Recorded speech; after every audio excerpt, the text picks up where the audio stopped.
കൂടും നേരം ഉറ്റവരും ഉടയവരും പിരിയുന്നൊരു നേരം കണ്ണ് മറിയുന്ന നാളിലായി മണ്ണിൽ ചേരുന്നൊരാദിനം കണ്ണ് മറിയുന്ന നാളിലായി മണ്ണിൽ ചേരുന്നൊരാദിനം.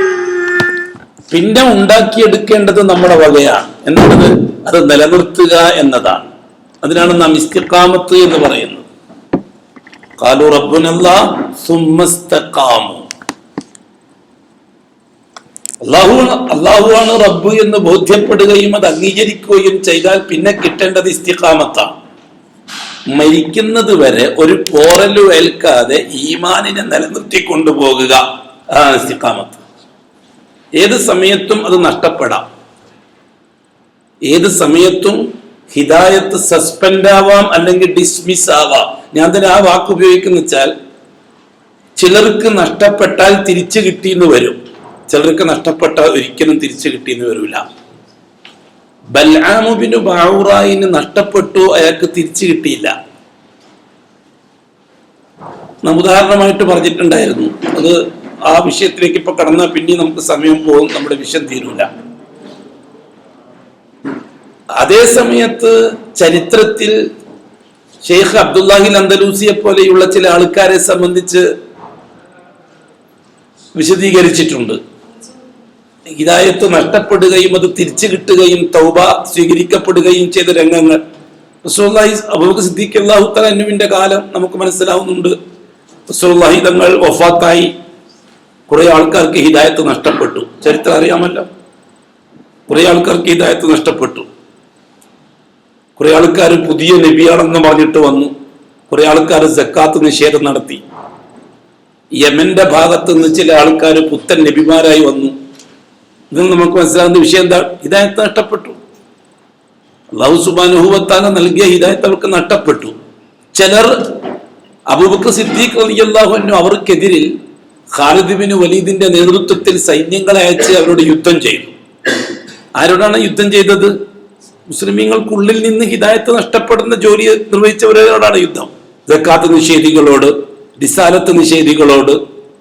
ആ യുദ്ധത്തിൽ കുറെ ആൾക്കാർ മരിച്ചു എന്ന് വെച്ചാൽ അർത്ഥം ഹിദായത്ത് പൂർണ്ണമായും നഷ്ടപ്പെട്ട് മരിച്ചവരെ കൂട്ടത്തിലായി അവർ. ചില ആൾക്കാർ തൗബ ചെയ്ത് തിരിച്ചു വരാൻ തയ്യാറായി. അവർക്ക് അല്ലാഹു തആല തിരിച്ചെടുത്ത ഹിദായത്ത് വീണ്ടും തിരിച്ചു കൊടുത്തു എന്ന് മനസ്സിലാക്കണം. ആ യുദ്ധത്തിലാണ് 500 ചില്ലാൻ ശുഹദാക്കൾ, 500 ചില്ലാൻ ഹാഫിലുകൾ, ഖുർആൻ മനഃപ്പാഠം പഠിച്ച ഹാഫിലുകൾ ഷഹീദായത് ആ യുദ്ധത്തിലാണ്. അപ്പോ അല്ലാഹു സുബ്ഹാനഹു വ തആല ഏത് സമയത്താണ് നമ്മളിൽ നിന്ന് ഇത് തിരിച്ചെടുക്കുക, എന്ത് കാരണത്താലാണ് തിരിച്ചെടുക്കുക, ഇത് വളരെ കെയർഫുൾ ആയിരിക്കണം. അതാണ് നമ്മൾ പറഞ്ഞത് കഴിഞ്ഞു പോയ 2 ആഴ്ചകൾ. വളരെ ഗൗരവത്തോടെ പരിഗണിക്കേണ്ട ഒരു വിഷയമാണ്. ഈമാൻ തീരെ കിട്ടിയിട്ടില്ലാത്ത, ഹിദായത്ത് തീരെ ലഭിച്ചിട്ടില്ലാത്ത സമൂഹത്തിന്റെ ഈമാനെ പറ്റി ചിന്തിക്കുന്നതിനേക്കാൾ ഗൗരവത്തിൽ, അത് ഗൗരവത്തിൽ ചിന്തിക്കേണ്ടതാണ്. അതിനേക്കാൾ ഗൗരവത്തിൽ ചിന്തിക്കേണ്ടത് ഏതാണെന്നറിയുമോ? കിട്ടിയിട്ട് നഷ്ടപ്പെട്ടു പോകുന്നതിനെ സംബന്ധിച്ചാണ്. അള്ളാഹുവിന്റെ വഹദാനിയത്ത് അംഗീകരിക്കാൻ തൗഫീക്ക് ലഭിച്ചതിന് ശേഷം അത് നഷ്ടപ്പെട്ടു പോകുന്നതിനെ സംബന്ധിച്ചാണ് ദായികൾ കൂടുതൽ ശ്രദ്ധ ചെലുത്തേണ്ടത്. അപ്പോൾ അമുസ്ലിമീങ്ങളിലുള്ള ദഅവത്തിനേക്കാൾ ശക്തിയായ ദഅവത്ത് ആര് നടത്തണം? മുസ്ലിമീങ്ങളിൽ നടത്തണം. കാരണം മുസ്ലിമീങ്ങൾ ഹിദായത്ത് കിട്ടിയിട്ട് നഷ്ടപ്പെട്ടവരാണ്. മുസ്ലിമീങ്ങൾ മഹാഭൂരിപക്ഷം ഹിദായത്ത് കിട്ടിയിട്ട് നഷ്ടപ്പെട്ടവരാണ്. പക്ഷെ ആ നഷ്ടത്തെ പറ്റി നമ്മൾ ഗൗരവമായി കാണുന്നില്ല. എന്തുകൊണ്ടാണെന്നറിയുമോ? മുസ്ലിം അല്ലേ എന്നൊരു കാഴ്ചപ്പാട് നമ്മൾ അവരെ അങ്ങനെ മാറ്റി നിർത്തുന്നില്ല. അങ്ങനെ മാറ്റി നിർത്തരുത്. മുസ്ലിം അല്ലേ എന്ന കാഴ്ചപ്പാട് നമുക്ക് ഒരിക്കലും പരിഗണിക്കാൻ കഴിയില്ല. നൂഹ് നബി അലൈഹി സ്വലാത്തു വസ്സലാമിന്റെ ഖൗം മുസ്ലിമീങ്ങളാണ്. നൂഹ് നബി റസൂലായിട്ട് വരുന്ന ആരിലേക്കാണ്? മുസ്ലിമീങ്ങളിലേക്കാണ്. അന്ന് വേറെ മതക്കാരില്ല ലോകത്ത്. മുസ്ലിമീങ്ങളിലേക്കാണ് നൂഹ് നബി റസൂലായിട്ട് വരുന്നത്. മുസ്ലിമീങ്ങളെയാണ് ദഅവത്ത് ചെയ്യുന്നത് നൂഹ് നബി. എന്താണ് അവർക്ക് പറ്റിയ കുഴപ്പം? അവരുടെ ഈമാനിന് കുഴപ്പം വന്നുപോയി. ഈമാൻ അവർക്ക് നഷ്ടപ്പെടാൻ ഇടവന്നുപോയി. ഹിദായത്ത് നഷ്ടപ്പെടാൻ ഇടവന്നുപോയി. പക്ഷെ നിസ്കരിക്കുന്നുണ്ട്, നോമ്പ് വെക്കുന്നുണ്ട്, ദിക്ർ ചെയ്യുന്നുണ്ട്, പള്ളികളിൽ കഴിച്ചു കൂട്ടുന്നുണ്ട് അവർ. കാരണം അന്ന് വേറെ മതങ്ങളൊന്നുമില്ല. ഹിന്ദു മതമോ ക്രിസ്തു മതമോ ജൂത മതമോ ഒന്നും അന്നില്ല. എന്നിട്ടും അവരിലേക്ക് നൂഹ് നബിയെ റസൂലാക്കി അയച്ചത് എന്തുകൊണ്ടാണ്? മുസ്ലിമായി ജീവിക്കെ തന്നെ അവിടെ ഹിദായത്ത് നഷ്ടപ്പെടാൻ ഇടവന്നു. എന്താണ് ഇടവത്ത് നഷ്ടപ്പെടാൻ കാരണം? അവരിൽ നിന്ന് മരിച്ചുപോയ മഹാന്മാരുടെ ഖബറുകളെ അവർ അവരുടെ ജീവിതത്തിന്റെ ആശ്രയ കേന്ദ്രങ്ങളാക്കി മാറ്റി. ആദം, ഇദ്രീസ്, ശീസ് മുതലായ നബിമാരുടെ ഖബറുകൾ, ഹാബീൽ എന്നു പേരുള്ള ഒരു ഷഹീദിന്റെ ഖബർ, വദ്, സുവാഗ്, യൗക്ക്, യൗസ്, നസ്ർ മുതലായ മശായിഖുകളുടെ ഖബറുകൾ, അങ്ങനെ 9 ഖബറുകളെ ആശ്രയ കേന്ദ്രമാക്കി അള്ളാഹുവിൽ നിന്ന് കാര്യങ്ങൾ നേടാൻ ഈ 9 മരിച്ചുപോയ മഹാന്മാരെ ഇടക്ക് നിർത്തി എന്നതാണ് അവരിലേക്ക് നൂഹ് നബിനെ അള്ളാഹു റസൂലാക്കി അയക്കേണ്ട കാരണം. നമ്മളത് പച്ചി തന്നെ മനസ്സിലാക്കണം. നമ്മൾ വ്യംഗ്യമായി പറഞ്ഞിട്ട് കാര്യമില്ല. നമ്മൾ ഈ മുസ്ലിമീങ്ങളെ പരിഗണിച്ചുകൊണ്ട് മുസ്ലിമീങ്ങളോട് എങ്ങനെ ഇപ്പൊ നമ്മളൊക്കെ പറയാ? ഇങ്ങനെ മുസ്ലിമീങ്ങളോട് എങ്ങനെ ഇപ്പൊ നമ്മൾ അങ്ങനെയൊക്കെ പറയാ? അവർ മുസ്ലിമീങ്ങളല്ലേ, അവർ നിസ്കരിക്കുന്നവരും നോമ്പുവെക്കുന്നവരും അല്ലേ, അവർ പള്ളിയിൽ പോകുന്നവരല്ലേ, അവരോട് ഇപ്പൊ എങ്ങനെ നമ്മൾ പറയാ? എന്റെ ബഹുമാനമുള്ളവരെ, എല്ലാ കാലഘട്ടങ്ങളിലും മുസ്ലിമീങ്ങളിലാണ് ശിർക്ക് വന്ന് ചേർത്തത്. എന്നല്ല മുശിരിക്കായിട്ടൊരു കൂട്ടർ അള്ള സൃഷ്ടിച്ചു കൊണ്ടുവരികയല്ല, മുശിരിക്കായിട്ടൊരു കൂട്ടർ അള്ള പടച്ചു കൊണ്ടുവരികയല്ല. മുസ്ലിമീങ്ങൾ തന്നെ ശിർക്ക് വരുമ്പോഴാണ് പുതിയ റസൂൽ അള്ളാഹു തആല നിയോഗിക്കുന്നത്. റസൂൽ മുഹമ്മദ് സല്ലല്ലാഹു അലൈഹി വസല്ലം തങ്ങൾക്ക് ശേഷം ഇതേപോലെ കുഫർ വന്ന് ചേർത്തത് മുസ്ലിമീങ്ങൾക്കിടയില. അവരെ ക്ലിയറാക്കുക എന്നുള്ളതായിരുന്നു അബൂബക്കർ സിദ്ദീഖിന്റെ ഖിലാഫത്തിന്റെ മെയിൻ കാര്യങ്ങൾ. അത് ഒതുക്കിയതിനു ശേഷമാണ് ഉസാമത്ത് ബിൻ സയ്യിദിന്റെ നേതൃത്വത്തിൽ ഒരു സംഘത്തെ സിറിയയിലേക്ക് അയക്കാൻ അബൂബക്കർ സിദ്ദീഖ് അള്ളാഹുവിന്റെ തീരുമാനമെടുത്തത്. റസൂലുള്ളാഹി സ്വല്ലല്ലാഹു അലൈഹി വസല്ലം തങ്ങളുടെ ജീവിതകാലത്ത് തന്നെ ഉസാമത്ത് ബിൻ സയ്യിദിന്റെ സംഘത്തെ സിറിയയിലേക്ക് അയക്കാൻ വേണ്ടി തീരുമാനമെടുത്തിട്ടാണല്ലോ റസൂലുള്ളാഹി വഫാത്താകുന്നത്. അങ്ങനെ അവരെ യാത്ര നിർത്തി വെക്കുകയും അങ്ങനെ അബൂബക്കർ സിദ്ദീഖ് റളിയല്ലാഹു തആല അൻഹു ഉസാമ റളിയല്ലാഹു അൻഹുവിന്റെ ജമാഅത്തിനെ സിറിയയുടെ ഭാഗത്തേക്ക് അയക്കാൻ വേണ്ടി തീരുമാനിക്കുമ്പോഴാണ് ഈ പ്രശ്നം ഉടലെടുത്തത് യമന്റെ ഭാഗത്ത്. അപ്പൊ അതോ നിൽക്കലായി ആദ്യം മുൻഗണനാക്രമം. അബൂബക്കർ സിദ്ദീഖ് റളിയല്ലാഹു അൻഹുവിന്റെ ഖിലാഫത്തിന് മുൻഗണനാക്രമം നൽകിയത് എന്തിനാണ്? മുസ്ലിമീങ്ങളിൽ നിന്ന് ഈമാൻ നഷ്ടപ്പെട്ടവരെ ശരിയാക്കി എടുക്കാനാണ്. അവരെ കൊല്ലേണ്ടവരെ കൊന്നു. കൊല്ലേണ്ടവരെ കൊല്ലാൻ അതങ്ങനെയാണ് അള്ളാഹു തീരുമാനം. അല്ലാഹു തആല പറഞ്ഞ എന്താണ്?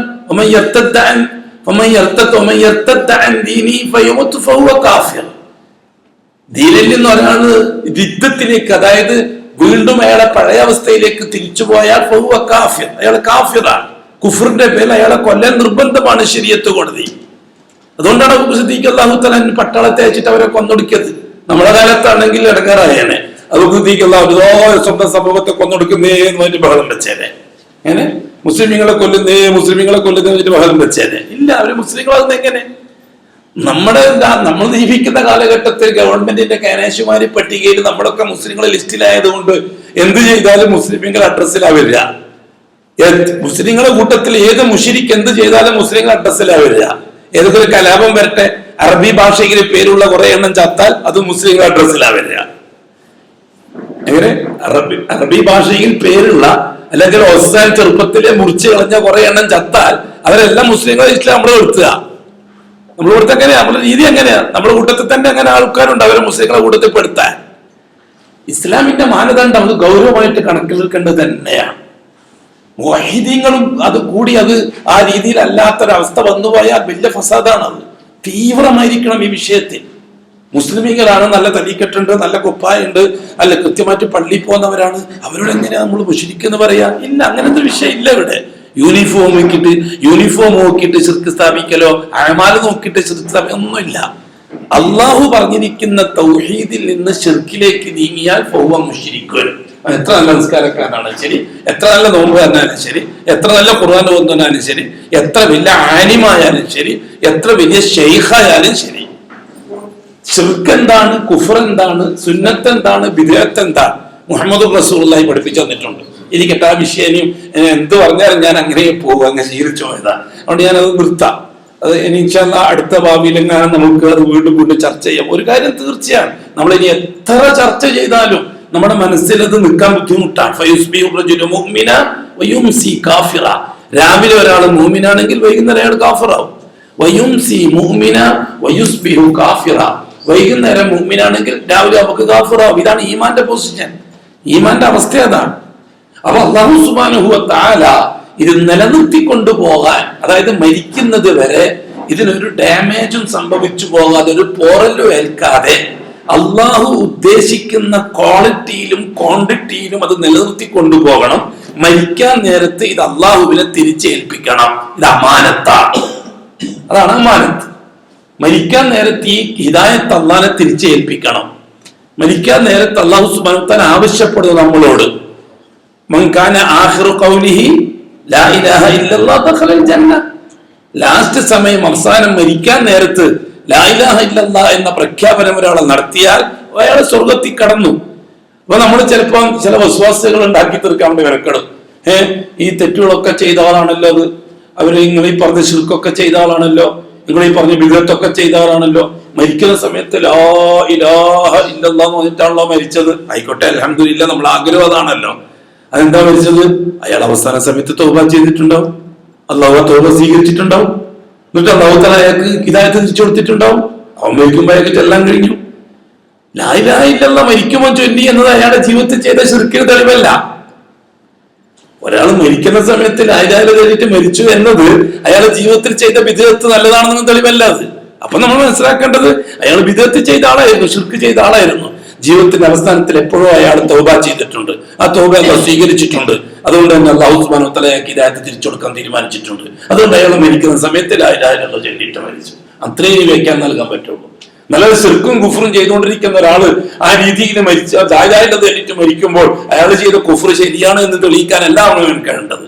അയാൾ ചെയ്ത ബിദ്അത്ത് തന്നെയാണ്, ശിർക്ക് തന്നെയാണ്. അപ്പൊ മുസ്ലിമീങ്ങളായ ആൾക്കാർ, ആലിമീങ്ങളായ ആളായാലും പോലും ശരി, ആലിമീങ്ങളാണെങ്കിൽ ശരി പോലും ശരി, അയാളുടെ ജീവിതത്തിൽ ശിർക്ക് സംഭവിക്കാം, അയാളുടെ ജീവിതത്തിൽ ബിദ്അത്ത് സംഭവിക്കാം. കാരണം ശിർക്കും ബിദ്അത്തും എന്നത് അള്ളാഹുവിന്റെ ഒരു ഇടപെടലാണ്. ഇല്ലാ മൻ അസ്മഹുല്ലാഹ്, അള്ളാഹു തആല സംരക്ഷിച്ചവർക്ക് മാത്രമേ അതിൽ നിന്ന് സംരക്ഷണമുള്ളൂ. അപ്പൊ പിന്നെ അള്ളാഹു സുബ്ഹാനഹു വ തആല ഇത്രയും വലിയൊരു ഉദ്യോഗം നമ്മളെ ഏൽപ്പിച്ചിട്ട്, ഇത്ര വലിയ ഉത്തരവാദിത്തം നമ്മളെ ഏൽപ്പിച്ചിട്ട് അത് നിങ്ങൾ സംരക്ഷിച്ചോളണം എന്ന് നമ്മളോട് പറഞ്ഞാൽ അത് നടക്കുന്ന കാര്യമാണോ? കാരണം ഈമാൻ സമാവിയായ കാര്യമാണ്, ആകാശവുമായി ബന്ധപ്പെട്ട വിഷയമാണ്. നമ്മളാവട്ടെ ഭൗതിക വസ്തുക്കളുമായിട്ട് ബന്ധപ്പെടുന്നവരാണ്. നമുക്കിപ്പം സംരക്ഷിക്കണമെന്ന് പറഞ്ഞാൽ തന്നെ എന്താ ചെയ്യാൻ പറ്റുക? എന്നൊരു സാധനം സൂക്ഷിക്കണമെന്ന് പറഞ്ഞു കഴിഞ്ഞാൽ നമുക്ക് എന്താ ചെയ്യാൻ പറ്റും? തൂക്കം കൊണ്ടൊരു കർക്കാസിനെ വെക്കാൻ പറ്റും. അങ്ങനെ ഒരു എന്തായാലും പറയുക സെക്യൂരിറ്റിനെ വെച്ച് സംരക്ഷിക്കാൻ പറ്റുന്നതാണോ ഈമാൻ? സേഫ് ലോക്കറിൽ കൊണ്ടുപോയി സൂക്ഷിക്കാൻ പറ്റുന്നതാണോ ഈമാൻ? അതേപോലെ തന്നെ കുറച്ച് ആൾക്കാരെ ശമ്പളം കൊടുത്തിട്ട് എന്റെ ഈമാൻ സൂക്ഷിച്ചോളോടാന്ന് പറഞ്ഞിട്ട് കാത്തിരിക്കാൻ പറ്റുന്നതാണോ ഈമാൻ? ഭൗതികമായ അസ്ബാബുകൾ വെച്ചിട്ട് സംരക്ഷിക്കാൻ പറ്റുന്ന കേസല്ലല്ലോ ഈമാൻ. കാരണം അസ്ബാബുകൾ ഒരിക്കലും ഈമാനുമായിട്ട് യോജിച്ചു പോവില്ല. ഈമാൻ അഅ്മാലുമായിട്ട് യോജിച്ചു പോവുള്ളൂ. ഈമാൻ മാലും മുൽക്കുമായിട്ട് യോജിച്ചു പോവില്ല. അധികാരവും സമ്പത്തുമായിട്ട് ഈമാൻ ഒരിക്കലും യോജിച്ചു പോവില്ല. അതെപ്പോ അവർ ശത്രുക്കളായിരിക്കും. ഈമാൻ അഅ്മാല്, ഈമാൻ മാലും മുൽക്കും. മാല് മുൽക്ക്, അധികാരം പണം, മാല് പണം, മുൽക്ക് അധികാരം. മാലും മുൽക്കുമായിട്ട് ഈമാൻ ഒരിക്കലും സന്ധിയാകുകയില്ല. രണ്ട് വഴിക്കേ പോവുള്ളൂ. അപ്പൊ പിന്നെ ഈമാനെ സംരക്ഷിക്കാൻ ഈ പറയപ്പെട്ട അസ്ബാബുകൾ ഉപയോഗിച്ചിട്ട് വല്ലതും സാധിക്കുമോ? ഇല്ല. എങ്കിൽ പിന്നെ അല്ലാഹു സുബ്ഹാനഹു വ തആല ഇത്രയും വലിയ ജോലി ഈ ബലഹീനന്മാരായ മനുഷ്യരെ ഏൽപ്പിച്ചാൽ ഈ മനുഷ്യൻ എന്താണ് ചെയ്യുക? അപ്പൊ അല്ലാഹു സുബ്ഹാനഹു വ തആല പറഞ്ഞു, നീ വിഷമിക്കേണ്ട, അത് സംരക്ഷിച്ച് കൊണ്ടുപോകാൻ നിനക്ക് ഞാൻ ഏറ്റവും നല്ല മാർഗം ഞാൻ ഉണ്ടാക്കി തരാം. മതിയല്ലോ. സംരക്ഷിക്കാൻ, അത് നഷ്ടപ്പെടാതെ മരിക്കുന്നത് വരെ സൂക്ഷിക്കാൻ നിനക്ക് നല്ലൊരു സംവിധാനം ഞാൻ ഉണ്ടാക്കി തരാം. ആ സംവിധാനത്തിന്റെ പേരാണ് റിസാലത്ത്. അല്ലാഹു തആല എന്തിനാണ് മനുഷ്യരിൽ നിന്ന് ചിലരെ തെരഞ്ഞെടുത്ത് റിസാലത്തും നുബുവത്തും നൽകി മനുഷ്യർക്കിടയിലേക്ക് അയച്ചത്? അല്ലാഹു തആല ചില വ്യക്തികൾക്ക് ഓശാരമായിട്ട് ഹിദായത്ത് നൽകുമ്പോൾ ആ ഹിദായത്ത് മരിക്കുന്നത് വരെ നഷ്ടപ്പെട്ടു പോകാതെ, മരിക്കുന്നത് വരെ സുരക്ഷിതമായി നിലനിർത്തിക്കൊണ്ടുപോകാൻ ആവശ്യമായ പ്രോഗ്രാമായിട്ടാണ് ആര് വരുന്നത്? പ്രവാചകന്മാര് വരുന്നത്. ഇപ്പൊ ഇതിൽ നിന്ന് നിങ്ങൾ വേറൊരു കാര്യം മനസ്സിലാക്കണം, ഞാനും നിങ്ങളും. ആ പ്രവാചകന്മാര് വരുന്നത് വ്യക്തികൾക്ക് ഹിദായത്ത് അള്ളാഹുവിൽ നിന്ന് വാങ്ങിക്കൊടുക്കാനല്ല, നടക്കൂല. പ്രവാചകന്മാരുടെ ജോലി ഹിദായത്ത് വാങ്ങിക്കൊടുക്കലാണ് എങ്കിൽ ബഹുമാനപ്പെട്ട നൂഹ് നബിയുടെ ഭാര്യക്ക് വാങ്ങിക്കൊടുക്കാൻ കഴിയണമായിരുന്നു. നൂഹ് നബിക്ക് ലൂത്ത് നബിയുടെ ഭാര്യക്ക് വാങ്ങിക്കൊടുക്കാൻ കഴിയണമായിരുന്നു. അവർ രണ്ടുപേരും കാഫിലികളായിട്ട് ചത്ത് നരകത്തിൽ പോകുന്ന അള്ളാഹ് പറഞ്ഞതാണ്. ഫലം യുഗ്നിയ അൻഹുമാ മിനല്ലാഹി ശൈഅ വഖീല ദഖുലൻ നാറ മഅ ദാഖിലീൻ. ഖുർആന്റെ നസ്സാൻ സൂറത്തുൽ തഹരീം. രണ്ട് പെണ്ണുങ്ങളും നരകത്തിലേക്ക് പോകുമെന്നത്. അപ്പൊ നൂഹ് നബിയും ലൂത്ത് നബിയും വിചാരിച്ചിട്ട് ഹിദായത്ത് വാങ്ങിക്കൊടുക്കാൻ കഴിഞ്ഞില്ല. ഇനി വേറൊരു കാര്യം, ഇബ്രാഹിം നബി അലൈഹി സ്വലാത്തു വസ്സലാം വിചാരിച്ചിട്ട് ബാപ്പ ആസറിന് ഹിദായത്ത് വാങ്ങിക്കൊടുക്കാൻ കഴിഞ്ഞിട്ടില്ല. കഴിഞ്ഞോ? ബഹുമാനപ്പെട്ട ഇബ്രാഹിം അലൈഹി സ്വലാത്തു വസ്സലാം എന്തോരം മെനക്കെട്ടോ ബാപ്പാനെ ഒന്ന് രക്ഷപ്പെടുത്തി കിട്ടാൻ സാധിച്ചില്ല. ബാപ്പ നരകത്തിലാണ്. വേണ്ട, നിങ്ങൾ അറിയോ, നിങ്ങൾ സംഭവം മനസ്സിലാക്കണം ഗൗരവത്തോടെ. നമുക്ക് പറയുമ്പോൾ തന്നെ വിഷമം തോന്നും. അതിപ്പോ വിഷമിച്ചിട്ട് കാര്യമാണ്, നേരത്തെ പറഞ്ഞ പോലെയാണ്. ബഹുമാനപ്പെട്ട അഷ്റഫുൽ ഖൽഖ് സ്വല്ലല്ലാഹു അലൈഹി വസല്ലം ഉമ്മ ആമിന ബീവിക്ക് വേണ്ടി പൊറുക്കലിനെ തേടാൻ വേണ്ടി അള്ളാഹുവിനോട് ആവശ്യപ്പെട്ടു. ഉമ്മ ആമിന ബീവിക്ക് വേണ്ടി പൊറുക്കലിനെ തേടാൻ അള്ളാഹുവിനോട് ആവശ്യപ്പെട്ടു. റസൂലുള്ളാഹി തങ്ങൾ പറഞ്ഞു, ഫലം യഅ്ദല്ലി, ഉമ്മാക്ക് പൊറുക്കലിനെ തേടാൻ എനിക്ക് അള്ളാഹു സമ്മതം തന്നില്ല. എന്തുകൊണ്ട്? പൊറുക്കലിനെ തേടണമെങ്കിൽ ഈമാൻ ഷർത്താണ്. മുഅ്മിനീങ്ങൾക്ക് വേണ്ടി മാത്രമേ പൊറുക്കലിനെ തേടാൻ പറ്റൂ. കാഫിര്യങ്ങൾക്ക് വേണ്ടി, മുശ്രിക്കീങ്ങൾക്ക് വേണ്ടി പിന്നെ എന്ത് വേണമെങ്കിൽ നമുക്ക് ദുആ ചെയ്യാം. പൊറുക്കലിനെ തേടാൻ അത് ഈമാന്റെ ഷർത്ത്, ഈമാന്റെ അവകാശമാണ് പൊറുക്കലിനെ തേടുക എന്നുള്ളത്. മുഅ്മിനീങ്ങൾക്കുള്ള അവകാശമാണ്. റസൂലുള്ളാഹി തങ്ങൾ പറഞ്ഞു, എന്റെ ഉമ്മാക്ക് പൊറുക്കലിനെ തേടാൻ അല്ലാഹു എനിക്ക് സമ്മതം തന്നില്ല. ഫലം യഅ്ദല്ലി. ഗൗരവമുള്ള വിഷയമാണ്. ആരാ ചോദിക്കുന്നത്? എന്റെ പൊന്നു സഹോദരൻ, ആരാ ചോദിക്കുന്നത്? ഇത് മനസ്സിലാക്കണം. ആരാ ചോദിക്കുന്ന അല്ലാഹുവിനോട്? സ്വന്തം ഉമ്മാക്ക് വേണ്ടി മുഹമ്മദ് മുസ്തഫ സല്ലല്ലാഹു.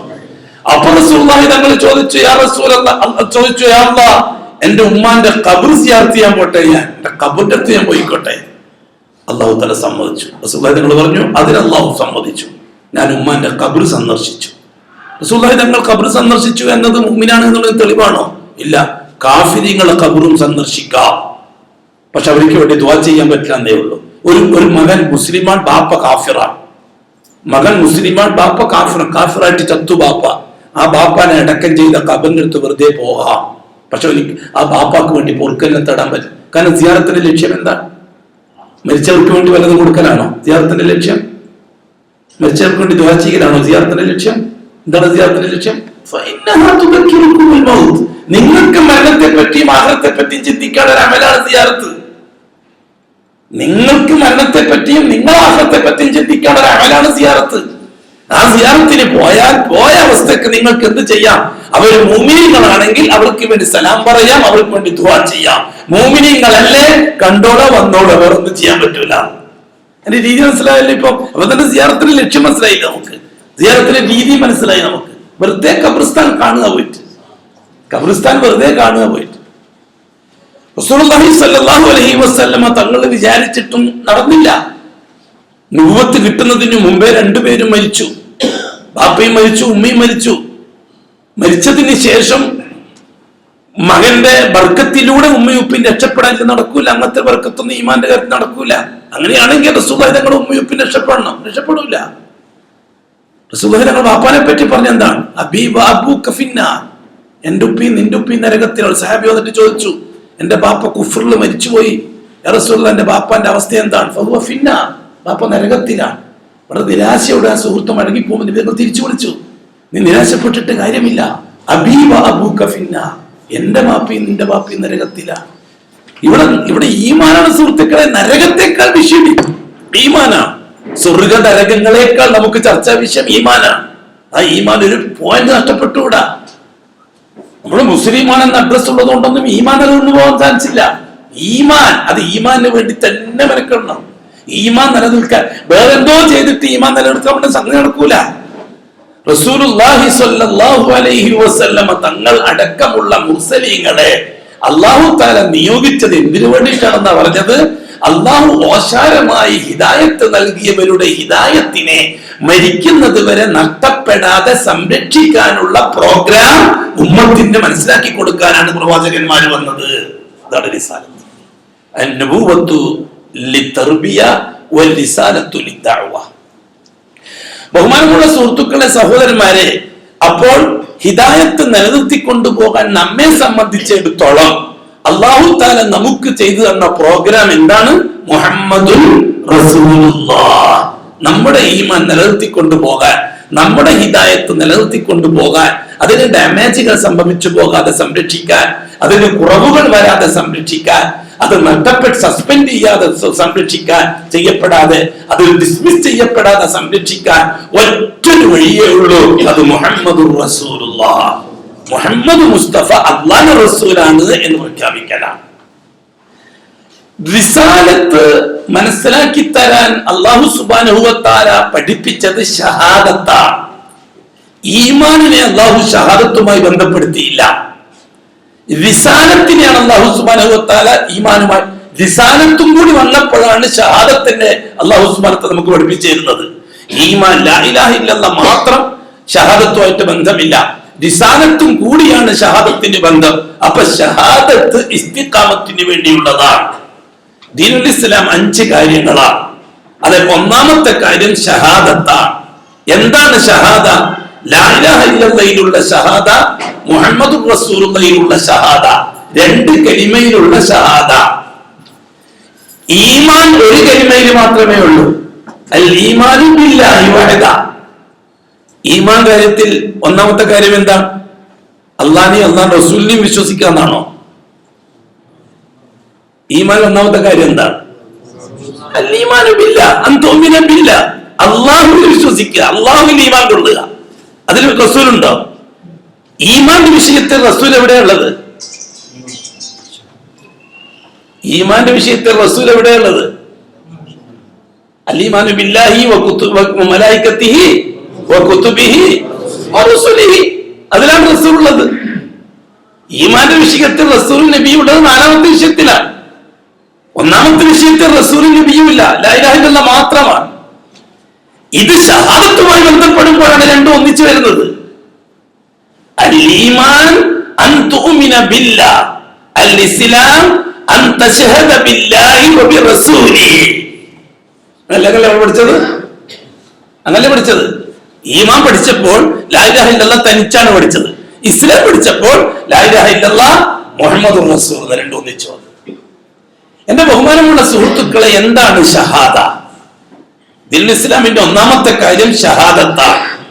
ഷഹാദത്ത് ഈമാനെ തഹ്ഖീഖ് ചെയ്യാനുള്ളതാണ്. എന്നുവെച്ചാൽ ഒരാൾ മുഅ്മിനാണ് എന്ന് അള്ളാഹുവിനെ ബോധിപ്പിക്കാൻ അള്ളാഹു തആല നിശ്ചയിച്ചു വെച്ച ഒരു വ്യവസ്ഥയാണ് ഇസ്ലാമിന്റെ ഒന്നാമത്തെ കാര്യം. 5 കാര്യങ്ങൾ ദീനുൽ ഇസ്ലാമിന്റെ 5 തൂണുകൾ. ബുനിയൽ ഇസ്ലാം അലാ 5. ഇസ്ലാം 5 തൂണുകളിലാണ്. അതിൽ ഒന്നാമത്തെ തൂണ് ഷഹാദത്തു അല്ലാ ഇലാഹ ഇല്ലല്ലാഹ്, മതിയോ? വ അന്ന മുഹമ്മദർ റസൂലുള്ളാഹ്. ഈമാനിനെ നിലനിർത്തിക്കൊണ്ടു പോകാൻ അല്ലാഹു തആല ഏർപ്പാടാക്കിയ ഒന്നാമത്തെ വിഷയം ഷഹാദത്താണ്. 2ാമത്തെ വിഷയം സ്വലാത്താണ്. 3ാമത്തെ വിഷയം സക്കാത്താണ്. 4ാമത്തെ വിഷയം നോമ്പാണ്. 5ാമത്തെ വിഷയം ഹജ്ജാണ്. ഇതിൽ ഒന്നാമത്തെ കാര്യം നമുക്ക് സ്പീഡായിട്ട് ചർച്ച ചെയ്തു പോകാം. ഒന്നാമത്തെ വിഷയം ഷഹാദത്താണ്. ഷഹാദത്ത് വിശ്വാസമല്ല, ഷഹാദത്ത് അമലാണ്. വിശ്വാസമാണെങ്കിൽ ഈമാന്റെ ഭാഗത്തല്ലേ പെടുത്തുക? ശ്രദ്ധിക്കുക, വിശ്വാസമാണെങ്കിൽ അത് ഏതിലാണ് ഉൾപ്പെടുത്തേണ്ടത്? ഈമാന്റെ വിഷയത്തിലല്ലേ ഉൾപ്പെടുത്തുക. ഷഹാദത്തിനെ ഉൾപ്പെടുത്തിയത് ഏത് വിഷയത്തിലാണ്? ഇസ്ലാം കാര്യത്തിലാണ്. ഇസ്ലാം കാര്യം എന്ന് പറഞ്ഞാൽ എന്താണ്? തടിയോണ്ട് ചെയ്യേണ്ട കാര്യമാണ്. ശരീരം കൊണ്ട് പ്രവർത്തിക്കേണ്ട കാര്യത്തിൽ ഇസ്ലാമിലും മനസ്സുകൊണ്ട് വിശ്വസിക്കേണ്ട കാര്യത്തിൽ ഈമാൻ എന്നല്ലേ നമ്മൾ പണ്ടേ പഠിച്ചത്. അപ്പൊ ഈമാനിൽ റസൂല് വരുന്നത് എവിടെയാണ്? 4ാമത്തെ ഈമാന്റെ കാര്യത്തിലാണ്, തസ്ദീഖിന്റെ കാര്യത്തിൽ. പ്രവാചകന്മാര് മുഴുവനും ഉൾപ്പെടുത്തിയിട്ട് അതിലൊരു പ്രത്യേക പ്രവാചകൻ ഖാസില്ല, ഉണ്ടോ? ഈമാന്റെ കാര്യത്തിൽ 4ാമത്തെ വകുപ്പിൽ മുഴുവൻ പ്രവാചകന്മാരും പെട്ടില്ലേ? അതിന് മുഹമ്മദ് മുസ്തഫ മാത്രമാണോ? അല്ലല്ലോ. അതേ സമയത്ത് ഇസ്ലാമിലേക്ക് വരുമ്പോൾ ഒന്നാമത്തെ കാര്യം ഷഹാദത്താണ്. ഷഹാദത്ത് അമലാണ്. ഷഹാദത്ത് അമലാണ്. തടി കൊണ്ട് ചെയ്യേണ്ട ജോലിയാണ് ഷഹാദ. എങ്കിൽ പിന്നെ എന്താണ് ഷഹാദ? 2 കലിമയിൽ അല്ലാഹു തആലാക്ക് കൊടുക്കുന്ന ഉറപ്പും ഉടമ്പടിയുമാണ് ഷഹാദ. ആദ്യം നടക്കേണ്ടത് അതാണ്. നമ്മുടെ നിസ്കാരം ചർച്ച ചെയ്യുന്നതിന് മുമ്പ്, നോമ്പ് ചർച്ച ചെയ്യുന്നതിന് മുമ്പ്, ഹജ്ജ് ചർച്ച ചെയ്യുന്നതിന് മുമ്പ്, സക്കാത്ത് ചർച്ച ചെയ്യുന്നതിന് മുമ്പ്, അതിനേക്കാൾ മുമ്പ് ആദ്യം നടക്കേണ്ട അമല് അല്ലാഹു തആലാക്ക് കൊടുക്കേണ്ട കരാറ് കൃത്യമായി കരാറാക്കലാണ്. എന്താണ് ഷഹാദത്ത് കൊണ്ട് ഉദ്ദേശിക്കുന്നത്? 2 കലിമയിലാണ് ഷഹാദ. അശ്ശഹാദ, ഷഹാദ കൊണ്ട് ഉദ്ദേശിക്കുന്നത് സാക്ഷിപത്രമാണ്, ഉടമ്പടി വ്യവസ്ഥയാണ്, കരാറ് വ്യവസ്ഥയാണ്. അപ്പോൾ ഈമാൻ ഹിദായത്ത് ലഭിച്ച ഒരാൾ, ലാ ഇലാഹ ഇല്ലല്ലാഹ് എന്ന കലിമ പറയാൻ തൗഫീഖ് കിട്ടിയ ഒരാൾ, തസ്ദീഖ് ചെയ്യാൻ, ഈമാൻ എന്താണെന്ന് നമ്മൾ പറഞ്ഞു തന്നിട്ടുണ്ട്. അൽ ഈമാൻ അത്തസ്ദീഖു ബിൽ ഖൽബ് വൽ ഇഖ്റാറു ബിൽ ലിസാൻ വൽ അമലു എത്ര മാസം മുമ്പേ തുടങ്ങിയതാണ് പറയാ. ഇങ്ങനെ തത്ത പറയുമ്പോൾ പറഞ്ഞു പഠിച്ചല്ലേ നമ്മള്. അങ്ങനെ ശരിയാവില്ല. അൽ ഈമാൻ. ഈമാൻ എന്നാൽ എന്താണ്? ഒരാളെ ചോദിക്കാം, ഒരു ക്രിസ്ത്യാനി വന്നിട്ട് ചോദിക്കാം എന്താണ് ഈമാൻ? ഈമാൻ ഈമാൻ നിങ്ങൾ ഇങ്ങനെ എപ്പോ ഈമാൻ വേണേ, ഈമാൻ അല്ലാ, ഈമാനോടെ ഏൽപ്പിക്കണേ അല്ല, ഈമാൻ വേണേ അല്ല എന്നൊക്കെ എന്താണ് സാധനം ഈമാൻ എന്ന് പറഞ്ഞാൽ എന്നൊരാളോട് ചോദിച്ചാൽ എന്താ നമ്മളോട് പറയാ? മറുപടി ഈമാൻ അടിസ്ഥാനപരമായി ഈമാൻ ഒന്നാമത്തെ കാര്യമല്ലേ, മറുപടി പറിച്ചല്ലേ പറ്റൂ. ഏതൊരു സാധാരണക്കാരൻ വന്നിട്ട് ഈമാൻ എന്താന്ന് ചോദിച്ചാലും മറുപടി നമുക്ക് സാധിക്കണ്ടേ? അല്ല പിന്നെ നമ്മളെന്ത് ഭൂമിന ഒരു അരിക്കച്ചവടക്കാരൻ 10 കൊല്ല 25 കൊല്ല അരിക്കച്ചവടം ചെയ്യുന്ന ഒരാളാണ്. എടാ ഈ അരി എന്ന് പറഞ്ഞാൽ എന്താ? ഇത് എനിക്കറിയില്ല എന്ന് പറഞ്ഞ അവനെന്ത് വിരാന്തന അവന്റെ അരിക്കച്ചവടക്കാരന. അപ്പൊ ഈമാൻ എന്താന്ന് പഠിച്ചേ പറ്റൂ. അപ്പുറത്തിരിക്കുന്ന സ്ത്രീകളും ഈമാൻ എന്താന്ന് പഠിച്ചേ പറ്റൂ. ഞങ്ങൾ തൗഹീദ് തൗഹീദ് നടക്കുന്നതാണെന്ന് പറഞ്ഞാൽ സംഗതി നടക്കൂല. ഈമാൻ എന്താന്ന് പഠിച്ചേ പറ്റൂ. നാളെ ആഹ്റത്തിൽ അല്ലാഹു തആല ഈമാനാ ചോദിക്കുക. എന്താണ് ഈമാൻ? അൽ ഈമാൻ അത് 3 കാര്യങ്ങളാ പറയാൻ സാധിക്കണം നമുക്ക്. ഇനിയും മനസ്സിൽ വെച്ചോളൂ, ഈമാൻ എന്ന് പറഞ്ഞാൽ 3 കാര്യങ്ങളാ. ഒന്ന്, അള്ളാഹുവിനെ സംബന്ധിച്ച് എന്തൊക്കെ കാര്യങ്ങളാണോ നമുക്ക് പറഞ്ഞു തന്നത്, അള്ളാന്റെ റസൂല് അള്ളാഹിനെ സംബന്ധിച്ച് എന്തൊക്കെയാണോ പറഞ്ഞു തന്നത്, അത് മുഴുവനും കൽബിൽ 100% സത്യമാക്കുക. ഏതിനാ സത്യമാക്കേണ്ടത്? അല്ലാമ ഇക്ബാൽ അള്ളാഹുവിനെ സംബന്ധിച്ച് പറഞ്ഞു തന്ന കാര്യങ്ങൾ അത് തസ്ദീഖിക്കേണ്ട ആവശ്യമുണ്ടോ? നമുക്ക് ഉണ്ടോ? മൊയ്ൻകുട്ടി വൈദ്യർ അള്ളാഹിനെ സംബന്ധിച്ച് എന്തൊക്കെയോ പറഞ്ഞു തന്നു, തസ്ദീഖിക്കേണ്ട ആവശ്യമുണ്ടോ? ഏതോ ഷെയ്ഖുനെയും ഏതോ മൗലാനെയും ഏതോ വലിയും ഏതോ തരീഖത്തിന്റെ ഷെയ്ഖും നമുക്ക് അള്ളാഹിനെ പറ്റി ആലങ്കാരികമായിട്ട് എന്തൊക്കെയോ കഥ പറഞ്ഞു തന്നു, തസ്ദീഖ് ചെയ്യേണ്ട വല്ല ഉത്തരവാദിത്വം ഉണ്ടോ നമുക്ക്? അത് മുഴുവനും റദ്ദ് തള്ളേണ്ടതാണ്. അള്ളാഹുവിനെ സംബന്ധിച്ച് ആധികാരികമായി പറഞ്ഞു തരേണ്ടത് ആരാ?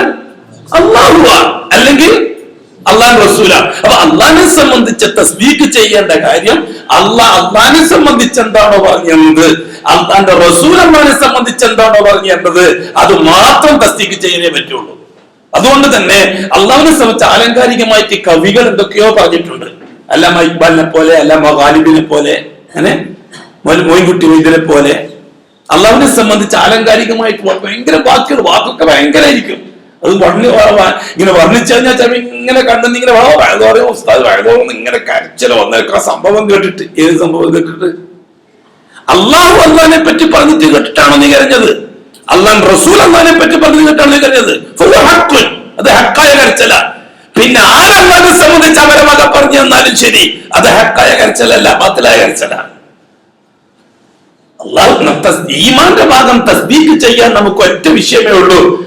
അപ്പൊ അള്ളാഹുവിനെ സംബന്ധിച്ച് അള്ളാഹു പറഞ്ഞ വാക്കുകൾ പഠിച്ചിട്ട് തന്നെ ഈമാൻ കൊള്ളണം.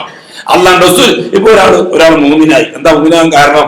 ഏതോ ഒരു സ്വാമി അള്ളാഹിനെ പറ്റി പ്രസംഗിക്കുന്നത്, ഏതോ ഒരു സ്വാമി അള്ളാഹിനെ പറ്റി പ്രസംഗിക്കുന്നത് അയാൾക്ക് വലിയ മതിപ്പായി, അയാൾ തന്നെ തസ്ദീഖ് ചെയ്യും. എനിക്ക് അള്ളാഹിനെ വലിയ വിശ്വാസം. ആ സ്വാമി എന്തൊക്കെയാണെന്ന് അള്ളാഹിനെ പറ്റി പറഞ്ഞു. സ്വാമി എന്തിനാ അള്ളാഹിനെ പറ്റി പറഞ്ഞു? അള്ളാഹിനെ പറ്റി പറഞ്ഞു തരാനുള്ളതാണ് കിതാബ്. അള്ളാഹിനെ പറ്റി പറഞ്ഞു തരാനുള്ള വിഷയങ്ങളാണ് കിതാബ്. കിതാബിൽ 3 വിഷയങ്ങളാണ്. അള്ളാഹു ഇറക്കിയ കിതാബിൽ 3 വിഷയങ്ങളാണ്. അൽ അഖ്ബാർ, അഖ്ബാറുൻ അനില്ലാഹ് വഅഖ്ബാറുൻ അനിൽ മഖ്ലൂഖാത്ത് വഅഹ്കാമുൻ മിനല്ലാഹ്. അള്ളാഹുവിനെ സംബന്ധിച്ചുള്ള വർത്തമാനങ്ങൾ, അള്ളാഹു അല്ലാത്ത സൃഷ്ടികളെ സംബന്ധിച്ച് അള്ളാഹു തആല പറഞ്ഞു തരുന്ന അഖ്ബാറുകൾ, സൃഷ്ടികൾക്ക് വേണ്ടി അള്ളാഹു തആല ഇറക്കി തരുന്ന നിയമങ്ങൾ, അഹ്കാമുകൾ. ഇതാണ് പരിശുദ്ധ ഖുർആനിലുള്ളത്. അതാണ് റസൂലുള്ളാഹി സ്വല്ലല്ലാഹു അലൈഹി വസല്ലം തങ്ങളെ നിയോഗിച്ചിട്ട് നമുക്ക് പറഞ്ഞു തരുന്നത്. അപ്പൊ ഈമാനിലെ ഒന്നാമത്തെ ഘടകം എന്താണ്? ഞാൻ അള്ളാഹുവിൽ വിശ്വസിക്കാൻ ഒന്നാമത്തെ ഘടകം എന്റെ ഹൃദയത്തിൽ 100% അള്ളാഹുവിനെ പറ്റി ഞാൻ സത്യപ്പെടുത്തിയിരിക്കുന്നു. ഏതാണ് ഞാൻ സത്യപ്പെടുത്തിയ വിഷയം? അള്ളാഹിനെ പറ്റി അള്ളാഹ് പറഞ്ഞു തന്ന കാര്യങ്ങൾ, അള്ളാഹ് റസൂലിനെ പറ്റി അള്ളാഹിനെ പറ്റി അള്ളാഹ് റസൂല് പറഞ്ഞു തന്ന കാര്യങ്ങൾ. ഇത് 100% സത്യപ്പെടുത്തുക. 2, അൽ ഇഖ്റാറു ബിൽ ലിസാൻ. ഏതൊരു അള്ളാഹിനെ സംബന്ധിച്ചാണോ അവൻ സത്യമാണ്, ഹക്കമാണ് എനിക്ക് ബോധ്യപ്പെട്ടത്, ആ അള്ളാഹു മാത്രമേ ഉള്ളൂ എന്ന് അള്ളാഹ് പഠിപ്പിച്ചെന്ന വാക്കുപയോഗിച്ച് പ്രസ്താവന നടത്തുക. അള്ളാഹ് പഠിപ്പിച്ചെന്ന വാക്കുപയോഗിച്ച് പ്രസ്താവന നടത്തുക. വേറെ ഏതെങ്കിലും വാക്കുപയോഗിച്ചാൽ ദൈവത്തെ എനിക്ക് നല്ല വിശ്വാസമാണ്, ദൈവം സത്യമാണ്, ദൈവം മാത്രമേ ഉള്ളൂ, പിന്നെ ദൈവത്തെ കൂടാതെ ഒന്നും നടക്കില്ല എന്നൊക്കെ പറഞ്ഞാലാണ് മുഅ്മിനാവുക? മുഅ്മിനാവില്ല. ലാ ഇലാഹ ഇല്ലല്ലാഹ് എന്ന കലിമ തന്നെ പറഞ്ഞിരിക്കണം. അത് അറബി തന്നെ പറഞ്ഞിരിക്കണം. ഒരാൾക്ക് അറബി പറയാൻ ഒരു വിഷമം, മറ്റുള്ളവരെ ബോധിപ്പിക്കാൻ വേണ്ടിയിട്ട്. ലാ ഇലാഹ ഇല്ലല്ലാഹ് എന്ന് പറയുമ്പം ഇതുവരെ കുഞ്ഞിനെ അവനായിട്ട് ജീവിച്ച ഒരാളാ, വലിയ നേതാവാ, അയാൾക്ക് ലാ ഇലാഹ ഇല്ലല്ലാഹ് പരസ്യമായിട്ട് പറയാത്ത ധൈര്യമില്ല. കാരണം കൂട്ടത്തിൽ മുസ്ലിം തന്നെ, ഉള്ളിൽ മുസ്ലിം തന്നെ, അങ്ങനെ കുറെ ആളിങ്ങനെ നടക്കുന്നത് കൊട്ടും മുടക്കോട്ടും നമ്മുടെ കേരളത്തിൽ നിന്ന്. ഇങ്ങനെ മുസ്ലിമാണ്, ഇസ്ലാമിന്റെ അഡ്രസ്സിൽ തന്നെയാണ് എല്ലാ പരിപാടികളും, അതിനെ കൊണ്ട് നടക്കാൻ വേണ്ടി കുറെ ആൾക്കാരും ഉണ്ട്. പക്ഷെ അയാൾ ധൈര്യമായിട്ട് ലാ ഇലാഹ ഇല്ലല്ലാഹ് അറിയില്ല. കാരണം മുനാഫിക്കാണ് അയാള്, മുനാഫിക്ക്, എന്റെ പേരാണ് മുനാഫിക്ക്. അബൂതാലിബിന്റെ കുഴപ്പം എന്താ? അബൂതാലിബ് തസ്ദീഖ് ചെയ്തിരുന്നു, ഇഖ്റാർ ചെയ്തില്ല. പക്ഷെ അബൂതാലിബ് നരകത്തില. അബൂതാലിബ് തസ്ദീഖ് ചെയ്തിരുന്നു, അള്ളാഹിനെ പറ്റി നല്ല വിശ്വാസമാണ് അബൂതാലിബിന്. അള്ളാഹ് പറഞ്ഞ അള്ളാഹിനെ പറ്റി, അള്ളാഹിനെ പറ്റി പറഞ്ഞ വിഷയം, റസൂലുള്ളാഹി തങ്ങൾ പറഞ്ഞു കൊടുത്ത വിഷയം 100% സത്യപ്പെടുത്തിയ ആളാണ് അബൂതാലിബ്. അബൂതാലിബ് എന്നെ പറഞ്ഞു, ഇമാം ബുഖാരി എഴുതിയിട്ടുണ്ട്, ബലഖദ് അലിംതു ബി അന്ന ദീന മുഹമ്മദി മിൻ ഖൈരി അദിയാനിൽ ബരിയത്തി ദീന. അബൂതാലിബിനെ പറ്റി പറഞ്ഞതാ. പക്ഷെ അബൂതാലിബ് നരകത്തിലാണ്. എന്തുകൊണ്ട്? ഇഖ്റാർ ചെയ്യാൻ തയ്യാറായില്ല അയാള്, നാം കൊണ്ട് പ്രസ്താവന നടത്താൻ തയ്യാറായില്ല. മുഹമ്മദ് നീ പറയുന്ന അള്ളാഹ് ശരിയെന്നു പറഞ്ഞിട്ടുണ്ട് അബൂതാലിബ്, പക്ഷെ അള്ളാഹ് അംഗീകരിച്ചിട്ടില്ല. അള്ളാഹ് അംഗീകരിക്കണമെങ്കിൽ ഇഖ്റാർ യാഥാർത്ഥ്യമാകണം. എന്താണ് ഇഖ്റാർ? അള്ളാഹുവിനെ മാത്രം എന്ന് അംഗീകരിക്കാൻ അള്ളാഹ് പഠിപ്പിച്ച എന്ന വാക്ക് തന്നെ പ്രസ്താവന ഇറക്കണം. അത് ലാ ഇലാഹ ഇല്ലല്ലാഹ്. അള്ളാഹുവിനുള്ള വിശ്വാസം നാവ് കൊണ്ട് പ്രസ്താവന ചെയ്യാൻ അള്ളാഹ് പഠിപ്പിച്ചെന്ന വാക്ക് ഏതാണ്? ലാ ഇലാഹ ഇല്ലല്ലാഹ്. അഫ്ളലു മാ ഖുൽതു അന വന്നബിയ്യുന മിൻ ഖബ്ലി ഖൗലു ലാ ഇലാഹ ഇല്ലല്ലാഹ്. ഞാനും എന്റെ പൂർവികന്മാരായ നബിമാരും, അതായത് ആദം തൊട്ട് ഇങ്ങോട്ട് എല്ലാ നബിമാരും പറഞ്ഞ വാക്ക്, ഏറ്റവും വലിയ വാക്ക് ഏതാണ്? ലാ ഇലാഹ ഇല്ലല്ലാഹ് തന്നെയാണ്. മൂസാ അലൈഹി സ്വലാത്തു വസ്സലാം അബ്രാനി ഭാഷക്കാരനാണ്, പക്ഷെ ലാ ഇലാഹ ഇല്ലല്ലാഹ് അറബി തന്നെ എഴുതി. ഈസാ അലൈഹി സ്വലാത്തു വസ്സലാം സിറിയാനി ഭാഷക്കാരനാണ്, ലാ ഇലാഹ ഇല്ലല്ലാഹ് അറബി തന്നെ. ബഹുമാനപ്പെട്ട ആദം അലൈഹി സ്വലാത്തു വസ്സലാം ഏത് ഭാഷ നമുക്കറിയില്ല, പക്ഷെ കലിമ ലാ ഇലാഹ ഇല്ലല്ലാഹ് തന്നെയാണ്. ബഹുമാനപ്പെട്ട നൂഹ് നബി അലൈഹി സ്വലാത്തു വസ്സലാം ആദ്യത്തെ കലിമ ലാ ഇലാഹ ഇല്ലല്ലാഹ് പ്രഖ്യാപിച്ച ആദ്യത്തെ നബി ബഹുമാനപ്പെട്ട നൂഹ് നബിയാണ്. ലാ ഇലാഹ ഇല്ലല്ലാഹ് തന്നെയാണ്, ഒരു മാറ്റം. എന്തുകൊണ്ട്? അത് അള്ളാഹു തന്നെ ആ വാക്ക് എല്ലാ കാലഘട്ടത്തിലും പഠിപ്പിച്ചതാണ്. അറബി ഭാഷ നിലവിലുള്ള കാലത്തും നിലവിലില്ലാത്ത കാലത്തും അള്ളാഹു തല കലിമ, തൗഹീദിന്റെ കലിമ ലാ ഇലാഹ ഇല്ലല്ലാഹ് എല്ലാ കാലത്തും പഠിപ്പിച്ചതാണ്. മൂസാ അലൈഹി സ്വലാത്തു വസ്സലാം ചോദിച്ചു അള്ളാഹുവിനോട്, അള്ളാഹ് നിന്നെ ഓർക്കാൻ, നിന്നെ ചിന്തിച്ചുകൊണ്ടിരിക്കാൻ എനിക്ക് നല്ലൊരു ദിക്ർ പഠിപ്പിച്ചതല്ല, എന്നും നിന്നെ ഓർത്തോണ്ടിരിക്കാൻ. അപ്പൊ അള്ളാഹു സുബ്ഹാനഹു വ തആല പറഞ്ഞു, ഖുൽ ലാ ഇലാഹ ഇല്ലല്ലാഹ്. മൂസ നീ ലാ ഇലാഹ ഇല്ലല്ലാഹ് പറഞ്ഞു. അപ്പൊ മൂസാ അലൈഹി സ്വലാത്തു വസ്സലാം പറഞ്ഞു, ഓ ലാ ഇലാഹ ഇല്ലല്ലാഹ് എല്ലാവരും ചൊല്ലുന്നല്ലേ, എനിക്ക് മാത്രമായിട്ടൊരു സ്പെഷ്യൽ. അപ്പൊ അള്ളാഹു സുബ്ഹാനഹു വ തആല പറഞ്ഞു, മൂസാ ദുനിയാവും ആകാശവും ഭൂമിയും, ആകാശത്തിലുള്ളതും ഭൂമിയിലുള്ളതും, മമാ ബൈനഹുമ രണ്ടുകൾക്കിടയിലുള്ളതും എല്ലാം കൂടി ഒരു തട്ടിൽ, തുലാസിന്റെ ഒരു തട്ടിലിടുക. ലാ ഇലാഹ ഇല്ലല്ലാഹ് മറ്റേ തട്ടിലിട്ടാൽ ആ ലാ ഇലാഹ ഇല്ലല്ലാഹ്ന്റെ തട്ടാണ് മൂസ തൂക്കം കൂടുക. ചില്ലറ കാര്യമൊന്നുമല്ല മൂസ, എല്ലാരും ചെല്ലുന്നതല്ലേ, ചൊല്ലിക്കോ ലാ ഇലാഹ ഇല്ലല്ലാഹ് എന്ന് പറഞ്ഞു മൂസാ നബി റസൂലുള്ളാഹി തങ്ങൾ നമുക്ക് വിശദീകരിച്ചു. ബഹുമാനമുള്ള സുഹൃത്തുക്കളെ, സഹോദരന്മാരെ, അപ്പോൾ ഈമാൻ അതിന്റെ 3 ഘടകങ്ങൾ പൂർണ്ണമായി നമ്മൾ നിർവഹിച്ചിരിക്കണം, എന്നാലേ ഈമാൻ ആവുള്ളൂ. അതിൽ ഒന്നാമത്തെ കാര്യം തസ്ദീഖുൽ ഖൽബാണ്, കൽബ് കൊണ്ട് അള്ളാഹുവിനെ പൂർണ്ണമായി സത്യപ്പെടുത്തലാണ്. രണ്ടാമത്തത് ആ സത്യപ്പെടുത്തപ്പെട്ട അള്ളാഹു ആണ് യാഥാർത്ഥ്യം എന്ന് നാവ് കൊണ്ട് പ്രസ്താവിക്കലാണ്. ആ പ്രസ്താവിക്കുന്നത് അള്ളാഹ് പഠിപ്പിച്ച എന്ന വാക്കുകൊണ്ട് തന്നെ ആയിരിക്കണം, അത് ലാ ഇലാഹ ഇല്ലല്ലാഹ്. മൂന്നാമത്തെ കാര്യം അൽ അമലു ബിൽ ജവാരിഹ്. ഇപ്പൊ 2 അവയവത്തിന്റെ ജോലി പൂർത്തിയായി, കൽബിന്റെ ജോലിയും പൂർത്തിയായി, ലിസാൻ നാവിന്റെ ജോലിയും പൂർത്തിയായി. ബാക്കി ഏതെല്ലാം അവയവങ്ങളുണ്ടോ ആ അവയവങ്ങൾ കൊണ്ടുള്ള അമൽ ഈ ഈമാന്റെ ഈമാന്റെ മുഖത്തുള്ള അനുസരിച്ചായിരിക്കുക. ഇനി 2 കൈ കൊണ്ട് ഞാൻ ചെയ്യുന്നത് എന്തായിരിക്കും? ലാ ഇലാഹ ഇല്ലല്ലാഹ് അനുസരിച്ചുള്ളത് മാത്രമായിരിക്കും. എന്റെ 2 ചെവി കൊണ്ട് ഞാൻ ഇനി കേൾക്കുന്നത് ലാ ഇലാഹ ഇല്ലല്ലാഹ് അനുസരിച്ച് മാത്രമായിരിക്കും. എന്റെ കാലുകൊണ്ട് ഞാൻ നടക്കുന്നത് ലാ ഇലാഹ ഇല്ലല്ലാഹ് അനുസരിച്ച് മാത്രമായിരിക്കും. എന്റെ കണ്ണുകൊണ്ട് ഞാൻ നോക്കുന്നത് എല്ലാം ഇനി എന്തോട് നഷ്ടമാണ്? അവയവങ്ങളുടെ മുഴുവൻ ജോലി, എന്റെ വയറ്, ഞാൻ ഭക്ഷണം കഴിക്കുന്നത്, ഞാൻ വെള്ളം കുടിക്കുന്നത്, ഇതെല്ലാം ലാ ഇലാഹ ഇല്ലല്ലാഹ് അനുസരിച്ചായിരിക്കും. എന്റെ ഗുഹ്യ ഭാഗങ്ങൾ, അതിനെ ഞാൻ ഉപയോഗപ്പെടുത്തുന്നത് ലാ ഇലാഹ ഇല്ലല്ലാഹ്. കംപ്ലീറ്റ് ഇനി മടങ്ങേണ്ടത് എങ്ങോട്ടാ? സ്വർഗം ഉറപ്പായില്ലേ? നമ്മള് പറഞ്ഞ 70,000 ബിരിയാണി നടത്തിയ സ്വർഗത്തിൽ പോവാൻ വിശ്വസിച്ചിരിക്കുകയാണ് നമ്മള്. അങ്ങനെയല്ല. ഒരുത്തം പറഞ്ഞ സ്വർഗത്തിൽ കടന്നു എന്നുള്ള റസൂൽ പറയാൻ കാരണം ഇതാണ്.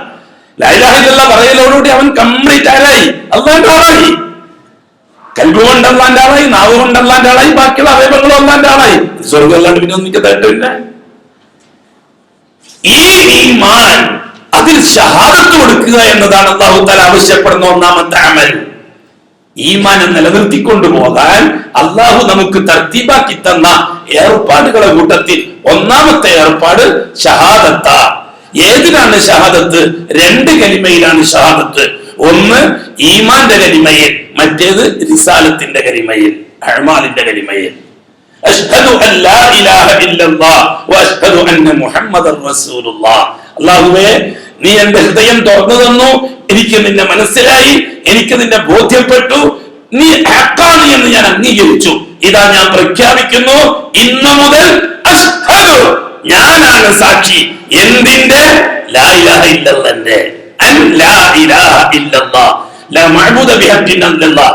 അല്ലാഹു അല്ലാതെ വേറൊരു മഅബൂദ് അഥവാ ഏതൊരു വിഷയത്തിൽ, എന്റെ ദൈനംദിന കാര്യത്തിൽ ഏതൊരു വിഷയമായാലും അതിൽ ഇടപെടാൻ അർഹതയുള്ള ഒരുത്തനേ ഉള്ളൂ, അത് അല്ലാഹു മാത്രമാണ്. അതുകൊണ്ട് ആ അല്ലാഹുവിന്റെ മുമ്പിൽ മാത്രമേ എന്റെ സകല പ്രശ്നവും ഞാൻ അവതരിപ്പിക്കുകയുള്ളൂ. ഇതിന് ഇന്നു മുതൽ ഞാൻ സാക്ഷിയായിരിക്കും. അല്ലാഹു അക്ബർ. ഷഹാദത്ത് വലിയ വിഷയമാണ് സുഹൃത്തുക്കളെ. ഈ ലാ ഇലാഹ ഇല്ലല്ലാഹ് കൊണ്ട് ഷഹാദത്ത് നിന്നത് ആരാണ്? ആദ്യമായിട്ട് ലാ ഇലാഹ ഇല്ലല്ലാഹ്ക്ക് ഷഹാദത്ത് സാക്ഷി പറഞ്ഞത് ആരാണ്? തുടക്കത്തിൽ. അത് നോക്കിയിട്ട് വേണം നമ്മളും അതിൻ്റെയൊക്കെ കൂടാൻ. കൊള്ളാവുന്ന ആളാണെങ്കിൽ നമുക്ക് കൂടിയേ പറ്റൂ, കൊള്ളാവുന്ന ആളല്ലെങ്കിൽ വിട്ടേക്കണം. ഈ ഷഹാദത്ത് ആദ്യമായിട്ട് പറഞ്ഞ ആൾ ആരാണ്? ലാ ഇലാഹ ഇല്ലല്ലാഹ്ക്ക് ഷഹാദത്ത് പറഞ്ഞ ആദ്യത്തെ വ്യക്തി ആരാണ്? അയാളെ നോക്കിയിട്ട് വേണം നമ്മൾ അതിന്റെ ബഹുമാനം മനസ്സിലാക്കാൻ എന്ന് അല്ലാഹു നമുക്ക് പറഞ്ഞു തന്നിട്ടുണ്ട്. നിങ്ങൾ സ്വന്തം അശ്ഹദു, ഞാൻ സാക്ഷിയാണ്, ആരെങ്കിലും പറഞ്ഞു കേട്ടിട്ട് പറയണ്ട. ഇത് ആരാണ്? ഈ ഷഹാദത്തിൽ ലാ ഇലാഹ ഇല്ലല്ലാഹ് കൊണ്ട് ആദ്യത്തെ സാക്ഷി അള്ളാഹുവിന്റെ മുമ്പിൽ സമർപ്പിച്ചത് ആരാണ്? അവരെ നോക്കിയിട്ട് വേണം നമ്മൾ ആ ഷഹാദത്തിന്റെ വക്താവാൻ.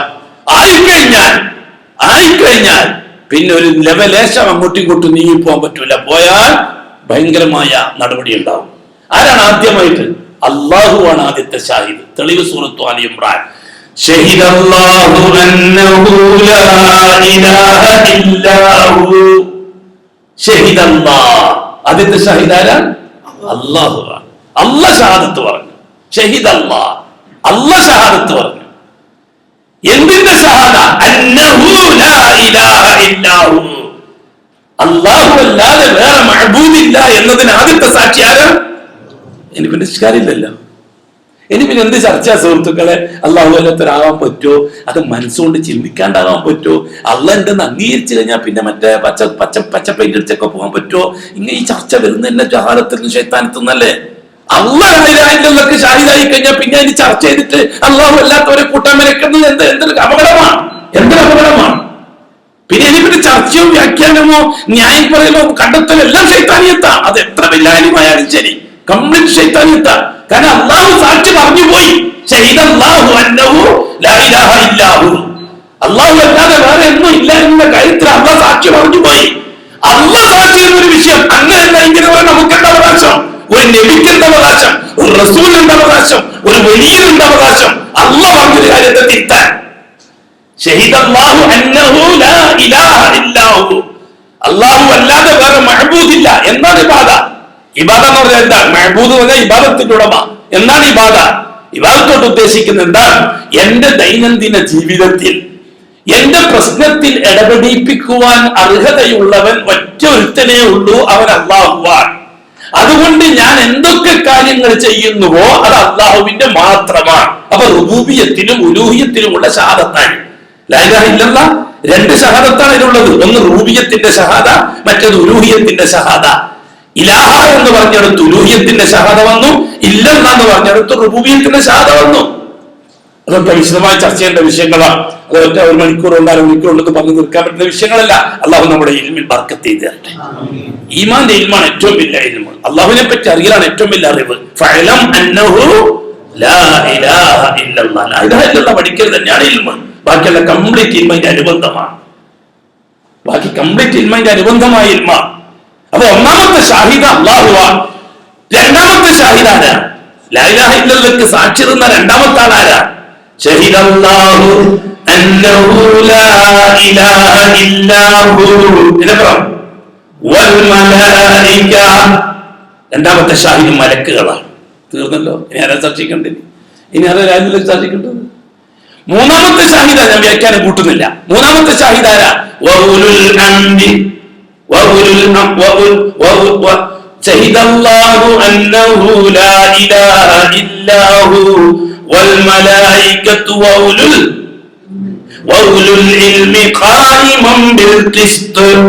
നീതി നിർവഹണത്തിന് വേണ്ടി മാത്രം നിയോഗിക്കപ്പെട്ട ഇൽമിന്റെ അധികാരാണ്. അവരാണ് അംബിയാ മുസ്ലിങ്ങൾ. ഇവിടെ ഒരു ഇൽമു എന്ന് പറഞ്ഞാൽ ആരെ പറ്റിയാണ്? അംബിയാ മുസ്ലിങ്ങളെ സംബന്ധിച്ച്. അപ്പൊ അള്ളാഹു സാക്ഷി നിന്നു, മലക്കുകൾ സാക്ഷി നിന്നു, അംബിയാ മുസ്ലിങ്ങൾ മുഴുവൻ ഷഹാദത്ത് പറഞ്ഞു. ആ ഷഹാദത്താണ് ആര് പറഞ്ഞിരിക്കുന്നത്? നമ്മൾ പറഞ്ഞിരിക്കുന്നത്. അൽഹംദുലില്ലാഹ്. നിങ്ങൾ ആലോചിച്ചേക്കട്ടെ എന്റെ ഗൗരവം. എന്നിട്ടും നാം മഅബൂദ് ന്യായീകരണം കണ്ടെത്താൻ ജാറം പറ്റോ, വലിയ പറ്റോ, ഷെയ്ഖ് പറ്റോ, മന്ത്രം പറ്റോ, ഉറുക്ക് പറ്റോ എന്ന് ചോദിച്ച് നടക്കുകയല്ലേ നമ്മൾ? മഅബൂദൊക്കെ സാക്ഷി നിന്നിട്ട് ഇതാണ് നാം സംരക്ഷിക്കേണ്ടത്, ആവശ്യമാണെന്ന് പറയാൻ കാരണം ഏത് സമയത്തും ഈ ഷഹാദത്ത് രണ്ട് തരമാണ്. രണ്ട് കാര്യങ്ങൾ ഷഹാദത്തിൽ സൂക്ഷിക്കണം. ഒന്ന്, ഷഹാദത്തിലുള്ള അമാനത്ത് സൂക്ഷിക്കണം. അതിന് നേരെ ഓപ്പോസിറ്റ് ഖിയാനത്ത് വരുന്നതും സൂക്ഷിക്കണം. അമാനത്ത് നിലനിർത്താനും സൂക്ഷിക്കണം, ഖിയാനത്ത് വന്നു പോകുന്നതും സൂക്ഷിക്കണം. ഷഹാദത്തിന് വേണ്ടി സൂക്ഷിക്കേണ്ട കാര്യമാണ് അമാനത്ത്, സത്യസന്ധത. ഞാൻ സാക്ഷി പറഞ്ഞത് ഷഹാദത്തു സിദ്ഖിൻ, സത്യസാക്ഷ്യമാണ്. അതാണ് അമാനത്ത്, ഷഹാദത്തിലുള്ള അമാനത്ത്. കോടതിയിൽ ഒരാൾ സാക്ഷി പറയുമ്പോൾ ആ സാക്ഷി രണ്ട് രീതിയിലാവാലോ. ഒന്ന് സത്യമായ സാക്ഷിയാവാം, പിന്നെ ഒന്ന് കള്ളസാക്ഷിയാവാം. സത്യമായ സാക്ഷിത്വത്തിന് ഷഹാദത്തു സിദ്ഖ് എന്ന് പറയും, കള്ളസാക്ഷിത്വത്തിന് ഷഹാദത്തു കദിബ് എന്ന് പറയും. അപ്പൊ ലാ ഇലാഹ ഇല്ലല്ലാഹ് ഞാൻ ഷാഹിദാണ്.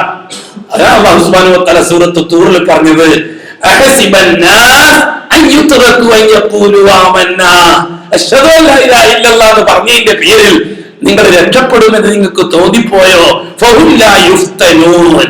നിങ്ങൾ സത്യസന്ധമായിട്ടാണോ അത് പറഞ്ഞത്, അതോ കള്ളമായിട്ടാണോ അത് പറഞ്ഞത്, അഥവാ നിങ്ങളുടെ ഉള്ളിൽ തട്ടിയിട്ട് തന്നെയാണോ പറഞ്ഞത്, അതോ പുറത്തേക്ക് പറഞ്ഞതാണോ എന്ന് പരീക്ഷിക്കാതെ നിങ്ങൾക്ക് രക്ഷപ്പെടാൻ കഴിയും നിങ്ങൾക്ക് തോന്നിപ്പോയോ? തീർച്ചയായും നിങ്ങളുടെ പൂർവികന്മാരായ അമ്പിയാക്കളെയും മുർസലികളെയും ഞാൻ പരീക്ഷിച്ചിട്ടുണ്ട്. എത്രത്തോളം അവർ പ്രബോധനം ചെയ്യുന്ന ലാ ഇലാഹ ഇല്ലല്ലാഹ് അവരുടെ ഉള്ളിൽ കടന്നിട്ടുണ്ടെന്ന് ഞാൻ പരീക്ഷിച്ചിട്ടുണ്ട്. എന്നിട്ടാ പിന്നെ നിങ്ങളുടെ കാര്യം എന്ന് ചോദിക്കുന്നു. അല്ലാഹു തആല അമ്പിയാ മുർസലിങ്ങളല്ല പരീക്ഷിച്ചിട്ടുണ്ട്. എന്തിന്?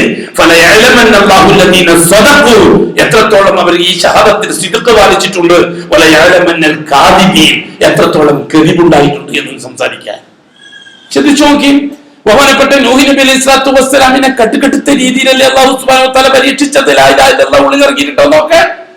യൂനുസ് നബി അലൈഹി സ്വലാത്തു വസ്സലാമിനെ കട്ടുകെടുത്ത രീതിയിലല്ലേ പരീക്ഷിച്ചത്. ലാ ഇലാഹ ഇല്ലല്ലാഹ് ഉള്ളിൽ ഇറങ്ങിയിട്ടുണ്ടോ നോക്കെ. യാക്കൂബ് നബി അലൈഹി സ്വലാത്തു വസ്സലാമിനെ കടുകെടുത്ത രീതിയിലല്ലേ പരീക്ഷിച്ചത്. ലാ ഇലാഹ ഇല്ലല്ലാഹ് ഉള്ളിൽ ഇറങ്ങിയിട്ടോ നോക്കാൻ. മൂസാ അലൈഹി സ്വലാത്തു വസ്സലാമിനെ കടുകെടുത്ത രീതിയിലല്ലേ പരീക്ഷിച്ചത്. ലാ ഇലാഹ ഇല്ലല്ലാഹ് ഉള്ളിൽ ഇറങ്ങിയിട്ടോ നോക്കാൻ. ഉള്ളിൽ ഇറങ്ങിയിട്ടുണ്ടെന്ന് അവർ പ്രവൃത്തിയിലൂടെ തെളിയിച്ചപ്പോഴല്ലേ അവർക്ക് വഴി ഓർമ്മ കൊടുത്തത്. ചരിത്രപരം കേട്ട പിന്നെ അങ്ങോട്ട് പോകും. അതുകൊണ്ട് വേണ്ട, അവർക്ക് വിശദമായിട്ട് തന്നെ പറഞ്ഞേ പറ്റൂ. ഓരോ സംഭവങ്ങൾ പരിശുദ്ധ ഖുർആനിൽ ആ ശബ്ദമില്ല ഉണ്ടാക്കാൻ. ഓരോ പരിശുദ്ധ ഖുർആനിൽ ഓരോ നബിമാരെ പറ്റി പറഞ്ഞപ്പോഴും ആ നബിമാരെ സംഭവം എന്തിനു വേണ്ടി പറഞ്ഞതാണ്? ആ നബിമാരുടെ ലാ ഇലാഹ ഇല്ലല്ലാഹ് എത്രത്തോളം അവരെ ഉൾക്കൊണ്ടിട്ടുണ്ട് എന്ന് അല്ലാഹു പരീക്ഷിക്കാൻ വേണ്ടി സംഭവിച്ചതാണ്. അത് നമുക്ക് പറഞ്ഞത് എന്തിനു വേണ്ടിയിട്ടാണ്? അതേപോലെ നമ്മളും നമ്മുടെ ഈമാനിനെ തസ്ദീഖ് ചെയ്യുന്നുണ്ടോ എന്ന് നോക്കാനുള്ള ആഹ്വാനമാണ് ചരിത്രം. നല്ലത് കിസ്സപ്പാട്ടും കലപ്പാട്ടും ഉണ്ടാക്കാനല്ല ചരിത്രം. ഓരോ സംഭവം എടുത്ത് നോക്കി. ഞാൻ ഓരോ സംഭവം പലപ്പോഴും ഞാൻ പരിശുദ്ധ ഖുർആൻ ഓരോ സംഭവം എടുത്തു ഞാൻ പറഞ്ഞു തന്നിട്ടുണ്ടെന്ന് അറിയില്ല. യാക്കൂബ് അലൈഹി സ്വലാത്തു വസ്സലാമിന്റെ സംഭവം എടുത്തു നോക്കി. പെട്ടെന്ന് ആ ഉദാഹരണം മാത്രം അതിൽ നിർത്താൻ ഞാൻ. യാക്കൂബ് അലൈഹി സ്വലാത്തു വസ്സലാമിനോട് ജ്യേഷ്ഠന്മാരായ മക്കളെ കൂട്ടത്തിൽ മൂത്തവർ പറഞ്ഞു, യൂസുഫിനെ ഞങ്ങൾ ഒന്നിച്ച് അയച്ചു തരണം കാട്ടിലേക്ക്. പാട്ട വീക്കാൻ പോകുമ്പോ ഞാൻ ഒന്നിച്ച് കളിച്ച് ചിരിച്ച് രസിക്കട്ടെ. ഇവൻ എപ്പോ ഈ പെരക്കെന്നെ കൂട്ടിയിട്ട് അവൻ മന്ദനായി പോയി. അതെല്ലാം പറയുന്ന പോലെ തന്നെ ഇവൻ എന്തിനാ ഇങ്ങനെ കൂട്ടിയിരിക്കുന്നു പുറത്തു വിടാണ്ട് അവിടെ ഒന്നിച്ച് അയച്ചു തരണം. അപ്പൊ ബഹുമാനപ്പെട്ട യാക്കൂബ് അലൈഹി സ്വലാത്തു സംഭവം ചരിത്രം നിങ്ങൾക്ക് അറിയുമായിരിക്കും ഒരു പക്ഷെ. അപ്പൊ യാക്കൂബ് അലൈഹി സ്വലാത്തു വസ്സലാം പറഞ്ഞ മറുപടി എന്താ? നിങ്ങളൊന്നും ചെയ്യാൻ അയക്കൂല എന്റെ മോനെ, കാരണം ഇന്നി അഖാഫു അൻ യഅകുലഹു ദിബു വഅൻതും അൻഹു ഗാഫിലൂൻ. നിങ്ങൾ എന്റെ മോനെ ഒറ്റക്കടിയോ നിർത്തിയിട്ട് നിങ്ങളെ വഴിക്ക് പോകും. ആ സമയത്ത് ചെന്നായ വന്നിട്ട് എന്റെ മോനെ പിടിച്ചു തിന്നുകളയും. അതെനിക്ക് പേടിയുണ്ടാവുകൊണ്ട് ഞാൻ അയക്കൂല. ബഹുമാനപ്പെട്ട യാക്കൂബ് അലൈഹി സ്വലാത്തു വസ്സലാം അസ്ബാബിനെ പേടിക്കാൻ പാടില്ലായിരുന്നു. നബിയാണ്. സാധാരണക്കാർക്ക് പേടിക്കാം, അനുവദിക്കപ്പെട്ട അസ്ബാബുകളെ പേടിക്കാം. പേടി എന്നത് അല്ലാഹു തആല അനുവദിച്ച പേടി. ഖൗഫുൻ മശ്റൂ ഖൗഫുൻ ഗൈറു മശ്റൂ. അനുവദിക്കപ്പെട്ട പേടിയുണ്ട്, അനുവദിക്കപ്പെടാത്ത പേടിയുണ്ട്. അനുവദിക്കപ്പെട്ട പേടി ഓക്കെ മുഅ്മിനീങ്ങൾക്ക്. പക്ഷെ അനുവദിക്കപ്പെട്ട പേടിയും ആർക്ക് പറ്റൂല? ഖാസിങ്ങൾക്ക് പറ്റൂല. ഖവാസുന്നാസ് അംബിയാ മുസ്ലിങ്ങൾ ഖവാസുന്നാസ. നമ്മുടെ സാധാരണ നമ്മുടെ ഭാഷയിൽ VIP എന്നൊക്കെ പറയുന്നില്ലേ, അതിനാണ് ഈ ഖവാസുന്നാസ് എന്ന് പറയുന്നത്. ബഹുമാനപ്പെട്ട എന്താണത്? ഉദാഹരണത്തിന് പറയാം, നമ്മളെ മോനോ, എടാ മോനെ ഞാൻ കടയിൽ പോയിട്ട് ഒരു പഞ്ചസാര വാങ്ങിയിട്ട് വന്നേ. അപ്പൊ മോൻ പറഞ്ഞു, ഞാൻ പോകില്ല, ഞാൻ ഇന്നലെ ഒരു പാമ്പിനെ കണ്ടു വഴിക്ക്, എനിക്ക് പേടിയാവുന്നു. അനുവദിക്കപ്പെട്ട പേടിയാണോ അല്ലാത്ത പേടിയാണോ? അനുവദിക്കപ്പെട്ട പേടിയാണ്. ഖൗഫ് മശ്റൂഅ, അനുവദിക്കപ്പെട്ട പേടിയാണ്. അതേ അവസരത്തിൽ മോൻ പറഞ്ഞു മറുപടി, എടാ ഒരു പഞ്ചസാര വാങ്ങിയിട്ട് വേടാ. ഞാൻ പോകില്ല, ആ അമ്പലത്തിന്റെ മുമ്പിൽ കൂടെ പോകണ്ടല്ല, ആ ജാറത്തിന്റെ മുമ്പിൽ കൂടെ എനിക്ക് പോകേണ്ടത്, ഈ സമയത്ത് ഞാൻ പോകില്ല, എനിക്ക് പേടിയാവും. വല്ലാഹി ഇത് ശിർക്കിന്റെ പേടിയാണ്. ആ പേടി ശിർക്കിന്റെ പേടിയാണ്. എന്താണ് ജാറത്തിൽ പേടിക്കാനുള്ളത്? എന്താണ് അമ്പലത്തിൽ പേടിക്കാനുള്ളത്? അല്ലാഹു അല്ലാത്ത മഖ്ലൂക്കിനെ പ്രതിഷ്ഠിച്ചിരിക്കുന്ന, അല്ലാഹു അല്ലാത്ത മഖ്ലൂക്കിനെ, ഔസാനുകളെ പ്രതിഷ്ഠിച്ചിരിക്കുന്ന അവതാര സമാധികളാണ് അതൊക്കെ. അവിടെ എന്താണ് പേടിക്കാനുള്ളത്? എന്തുകൊണ്ട്? സീറോ ആണത്. അമ്പലത്തിലുള്ളത് സീറോ ആണ്, ജാറത്തിലുള്ളത് സീറോ ആണ്. അള്ളാഹു മാത്രമാണ് ഹക്ക്. എങ്കിൽ പിന്നെ അതിനെ പേടിക്കുന്ന ബാത്തിലെ പേടിക്കലാണ്. അത് അനുവദിക്കപ്പെട്ട പേടിയല്ല. ഇതൊക്കെ ഭയങ്കരമായി ചർച്ച ചെയ്യേണ്ടത്. നമ്മുടെ ദൈനംദിന ജീവിതത്തിൽ വന്നുചേർന്ന ശിർക്കുകളെ സംബന്ധിച്ച് നമ്മൾ ഗൗരവമായിട്ട് കാണണം. 10 സെന്റ് സ്ഥലം എടുത്തു വീടുണ്ടാക്കാൻ. അയൽവക്കത്തെ വെക്കേറിട്ട് ചോദിച്ചു, ഈ സ്ഥലം കൊള്ളാനോ, ഈ സ്ഥലത്തിനെ പറ്റി നിങ്ങൾക്ക് എന്തെങ്കിലും അഭിപ്രായം പറയാൻ പറ്റുമോ? അങ്ങനെ അയൽവക്കക്കാരൻ ചോദിച്ചു അയൽവക്കക്കാരനോട്, ഈ സ്ഥലം ഞാൻ എടുക്കാൻ പോകുന്നു, നിങ്ങൾക്ക് എന്തെങ്കിലും അഭിപ്രായം പറയാം? അവിടെ പണ്ടൊരു അമ്പലം ഉണ്ടായിരുന്നു ഇതിന്റെ തൊട്ടടുത്ത്, അതുകൊണ്ട് നിങ്ങൾക്ക് പറ്റൂല. ഓ എന്താ വേണ്ട, ഭാര്യനോട് പറ്റു പറഞ്ഞു, 10 സെന്റ് സ്ഥലം കൊള്ളാം, ഒരു അമ്പലം ഉണ്ടെന്ന് കേൾക്കുന്നു. ഓ എന്നാ വേണ്ട വേണ്ട വേണ്ട. ഒന്നായി അത് ശിർക്കിന്റെ പറച്ചിലാണത്. അപ്പൊ തന്നെ ശിർക്കിലേക്ക് പോയി കാര്യം. അമ്പലം ഉണ്ടായി എനിക്കെന്തോ 10 സെന്റ് സ്ഥലത്തിനടുത്ത്. അമ്പലത്തിലുള്ളത് എന്താണ്? എന്താണ് അമ്പലത്തിലുള്ളത്?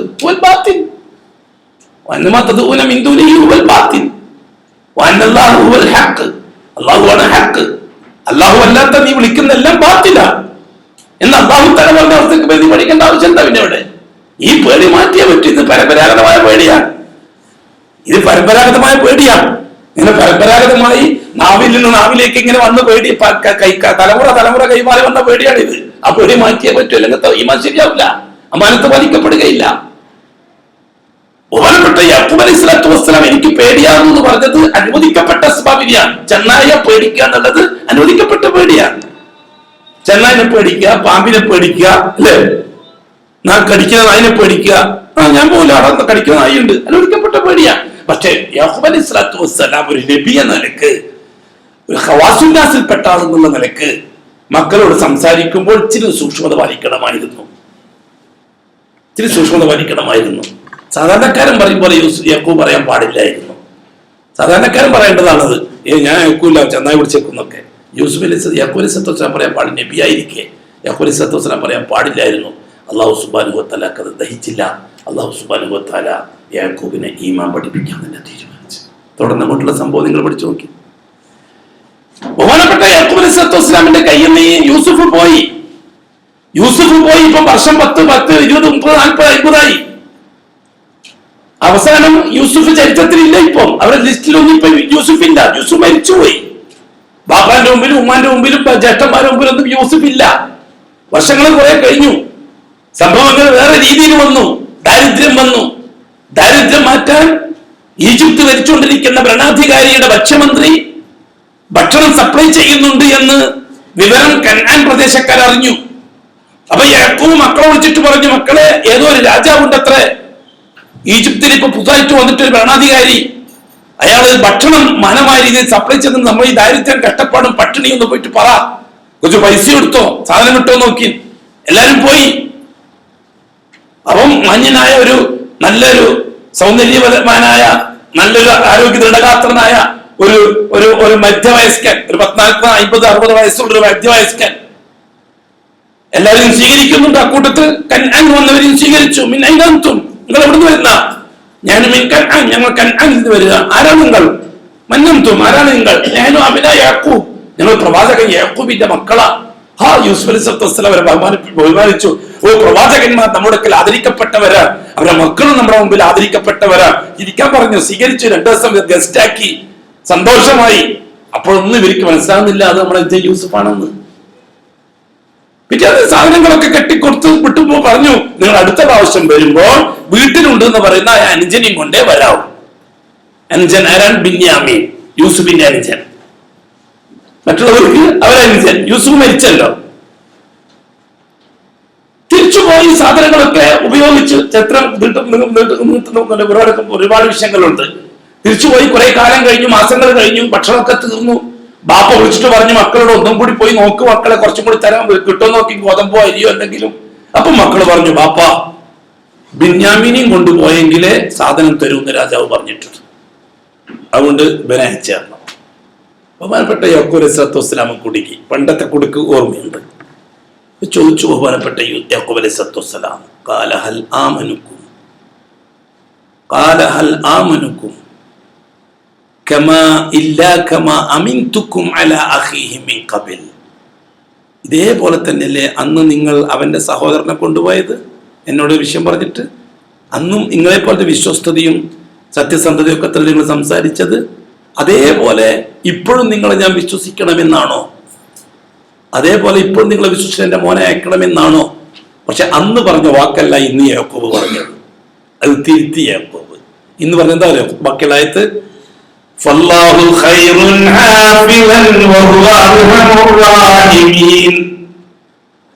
നിങ്ങൾ അന്ന് വിശ്വസിച്ച പോലെ ഇന്നും വിശ്വസിക്കുകയില്ല, പക്ഷെ എന്റെ അള്ളാഹു സൂക്ഷിക്കാൻ പറ്റിയവനാണ്, എന്റെ മോനെ സംരക്ഷിക്കാൻ യോഗ്യൻ എന്റെ അള്ളാഹുവാണ്, എന്റെ അള്ളാഹു അർഹമുർ റഹീമീനാണ്. അവിടെ ധൈര്യമായിട്ട് കൊണ്ടുപോയത്. അന്ന് പറഞ്ഞാൽ മതിയായിരുന്നു, ഈ പ്രശ്നമൊന്നും ഉണ്ടാവില്ലായിരുന്നു. അന്ന് പറഞ്ഞാൽ മതിയായിരുന്നു ഈ പറച്ചല്. ഇന്നത് പറഞ്ഞത് അല്ലാഹു ഖൈറുൻ ഹാഫിള വഹുവ അർഹമുർ റഹീമീൻ. അതാണ് യാക്കൂബ് നബി പറയേണ്ട വാക്യദാർഢ്യം. നമ്മൾ തൗഹീദ് പ്രസംഗിക്കുന്നവർ, തൗഹീദ് പ്രബോധനം ചെയ്യുന്നവർ സംസാരിക്കുമ്പോൾ കൂടി വളരെ സൂക്ഷിക്കണം. നമ്മൾ പാളിപ്പോയി, പ്രബോധകന്മാര് പാളിപ്പോയി. പ്രബോധകന്മാര് ഞാൻ തിരക്കേടില്ല, ഞാനാണ് ഇതൊക്കെ ആക്കിയെന്നത് പറയുമ്പോൾ വളരെ സൂക്ഷിക്കണമായിരുന്നു. എന്റെ പ്രസംഗം കേട്ടിട്ടാണ് ആൾക്കാർക്ക് അള്ളാഹനെ മനസ്സിലായെന്നൊക്കെ ധിക്കാരപൂർവ്വം പറയുമ്പം കാറൂൻ പോലും പരാജയപ്പെട്ടിടത്താണ് ആ വാക്ക് നമ്മൾ മനസ്സിലാക്കണമായിരുന്നു. പ്രബോധനത്തിന്റെ ഊറ്റു കൂടുന്തോറും അവൻ താണു വരണം. പ്രബോധകൻ ആരാവണം? അവന്റെ ദഅവത്ത് ഉമ്മത്തിൽ പ്രതിഫലിക്കും തോറും അവൻ ആരായി വരണം? ഒന്നുമല്ലാത്തവനായി വരണം. അഖല്ലു മിനൽ ഖലീൽ അദല്ലു മിനൽ ദലീൽ. നമ്മളായത് അങ്ങനെയല്ല. നമ്മൾ ഓരോ ദിവസവും പൊങ്ങി കാറൂനെ പോലെ പൊങ്ങുക. അവസാനം ഞാൻ മാത്രമാണ് ഇപ്പൊ പ്രബോധകൻ എന്ന് പറയുന്നത് തെറ്റാൻ ഒരറ്റാടിക്കുന്ന തകർത്ത് കളയും. കാരണം ഈ ദീൻ അള്ളാഹിന്റേതാണ്, മദ്ലൂക്കിന്റേതല്ല. അള്ളാഹുവിന്റെ ദീനിന്റെ തൊഴിലാളികളാണ് ദായികൾ, VIPs. അതുകൊണ്ട് സാധാരണക്കാരൻ അള്ളാഹു തആല പേടിക്കുന്നില്ല. സാധാരണക്കാരൻ ചിലപ്പോ ചെന്നാനെ പേടിക്കുന്നു, നെല്ലെ പേടിക്കുന്നു പറഞ്ഞാൽ മാതിരി എന്നൊക്കെയോ പറയുന്നു വരും. അത് അള്ളാഹുവിനൊക്കെ അത്ര വിഷയമല്ല. ദീനിന്റെ വിഷയത്തിൽ, തൗഹീദിന്റെ വിഷയത്തിൽ, ഈമാന്റെ വിഷയത്തിൽ VVIPന്റെ വാക്കിന്റെ അത്ര കട്ടി VIPന്റെ വാക്കിന് അള്ളാഹു കൊടുക്കൂല. VIPന്റെ വാക്കിന്റെ അത്ര കട്ടി സാധാരണക്കാരന്റെ വാക്കിന് അള്ളാഹു തആല കൊടുക്കൂല. അതാണ് ഇവിടെ സംഭവിച്ചത്. ബഹുമാനപ്പെട്ട യാക്കൂബ് അലൈഹിസ്സലാത്തു വസ്സലാം, എനിക്ക് ചെന്നായെ പേടിയാണ്. സാധാരണക്കാരൻ പറഞ്ഞാൽ ഓക്കെ, യാക്കൂബ് പറയാൻ പാടില്ല. ഇപ്പൊ യാക്കൂബ് പറയേണ്ട വാക്കാണ് ഇപ്പം പറഞ്ഞത്. എന്താ പറഞ്ഞത്? അന്ന് എന്റെ യൂസുഫിനെ കൊണ്ടുപോകുമ്പോഴും ഇതേപോലെ തന്നെ നിങ്ങൾ എന്നോട് വിശ്വസ്തരുടെ വാക്കുകളായിരുന്നു പറഞ്ഞത്. അതേപോലെ നിങ്ങളെ ഞാൻ വിശ്വസിക്കുകയും ചെയ്യില്ല. പക്ഷെ ഒരു കാര്യം, എന്റെ അള്ളയാണ് ഏറ്റവും സൂക്ഷിക്കാൻ നല്ലവൻ, എന്റെ അള്ള കരുണക്കടലായ അള്ളാഹുവാ. അവൻ ധൈര്യമായിട്ട് കൊണ്ടുപോ. അള്ളാഹു സുബ്ഹാനഹു വ തആലക്ക് ഇഷ്ടപ്പെട്ടു ആ വാക്ക്. ഇപ്പൊ എന്തായി? ദിവസങ്ങൾക്കകം യൂസുഫിനെയും തിരിച്ചു കിട്ടി, ബിന്യാമീനെയും തിരിച്ചു കിട്ടി, എല്ലാം റാഹത്തായി കിട്ടി. അൽഹംദുലില്ലാഹ്. അങ്ങനെയാണ് അല്ലാഹു സുബ്ഹാനഹു വ തആല പരീക്ഷിക്കുക. ഷഹാദത്ത് പരീക്ഷിക്കുക എന്ന് പറഞ്ഞാൽ അതാണ് സുഹൃത്തുക്കളെ.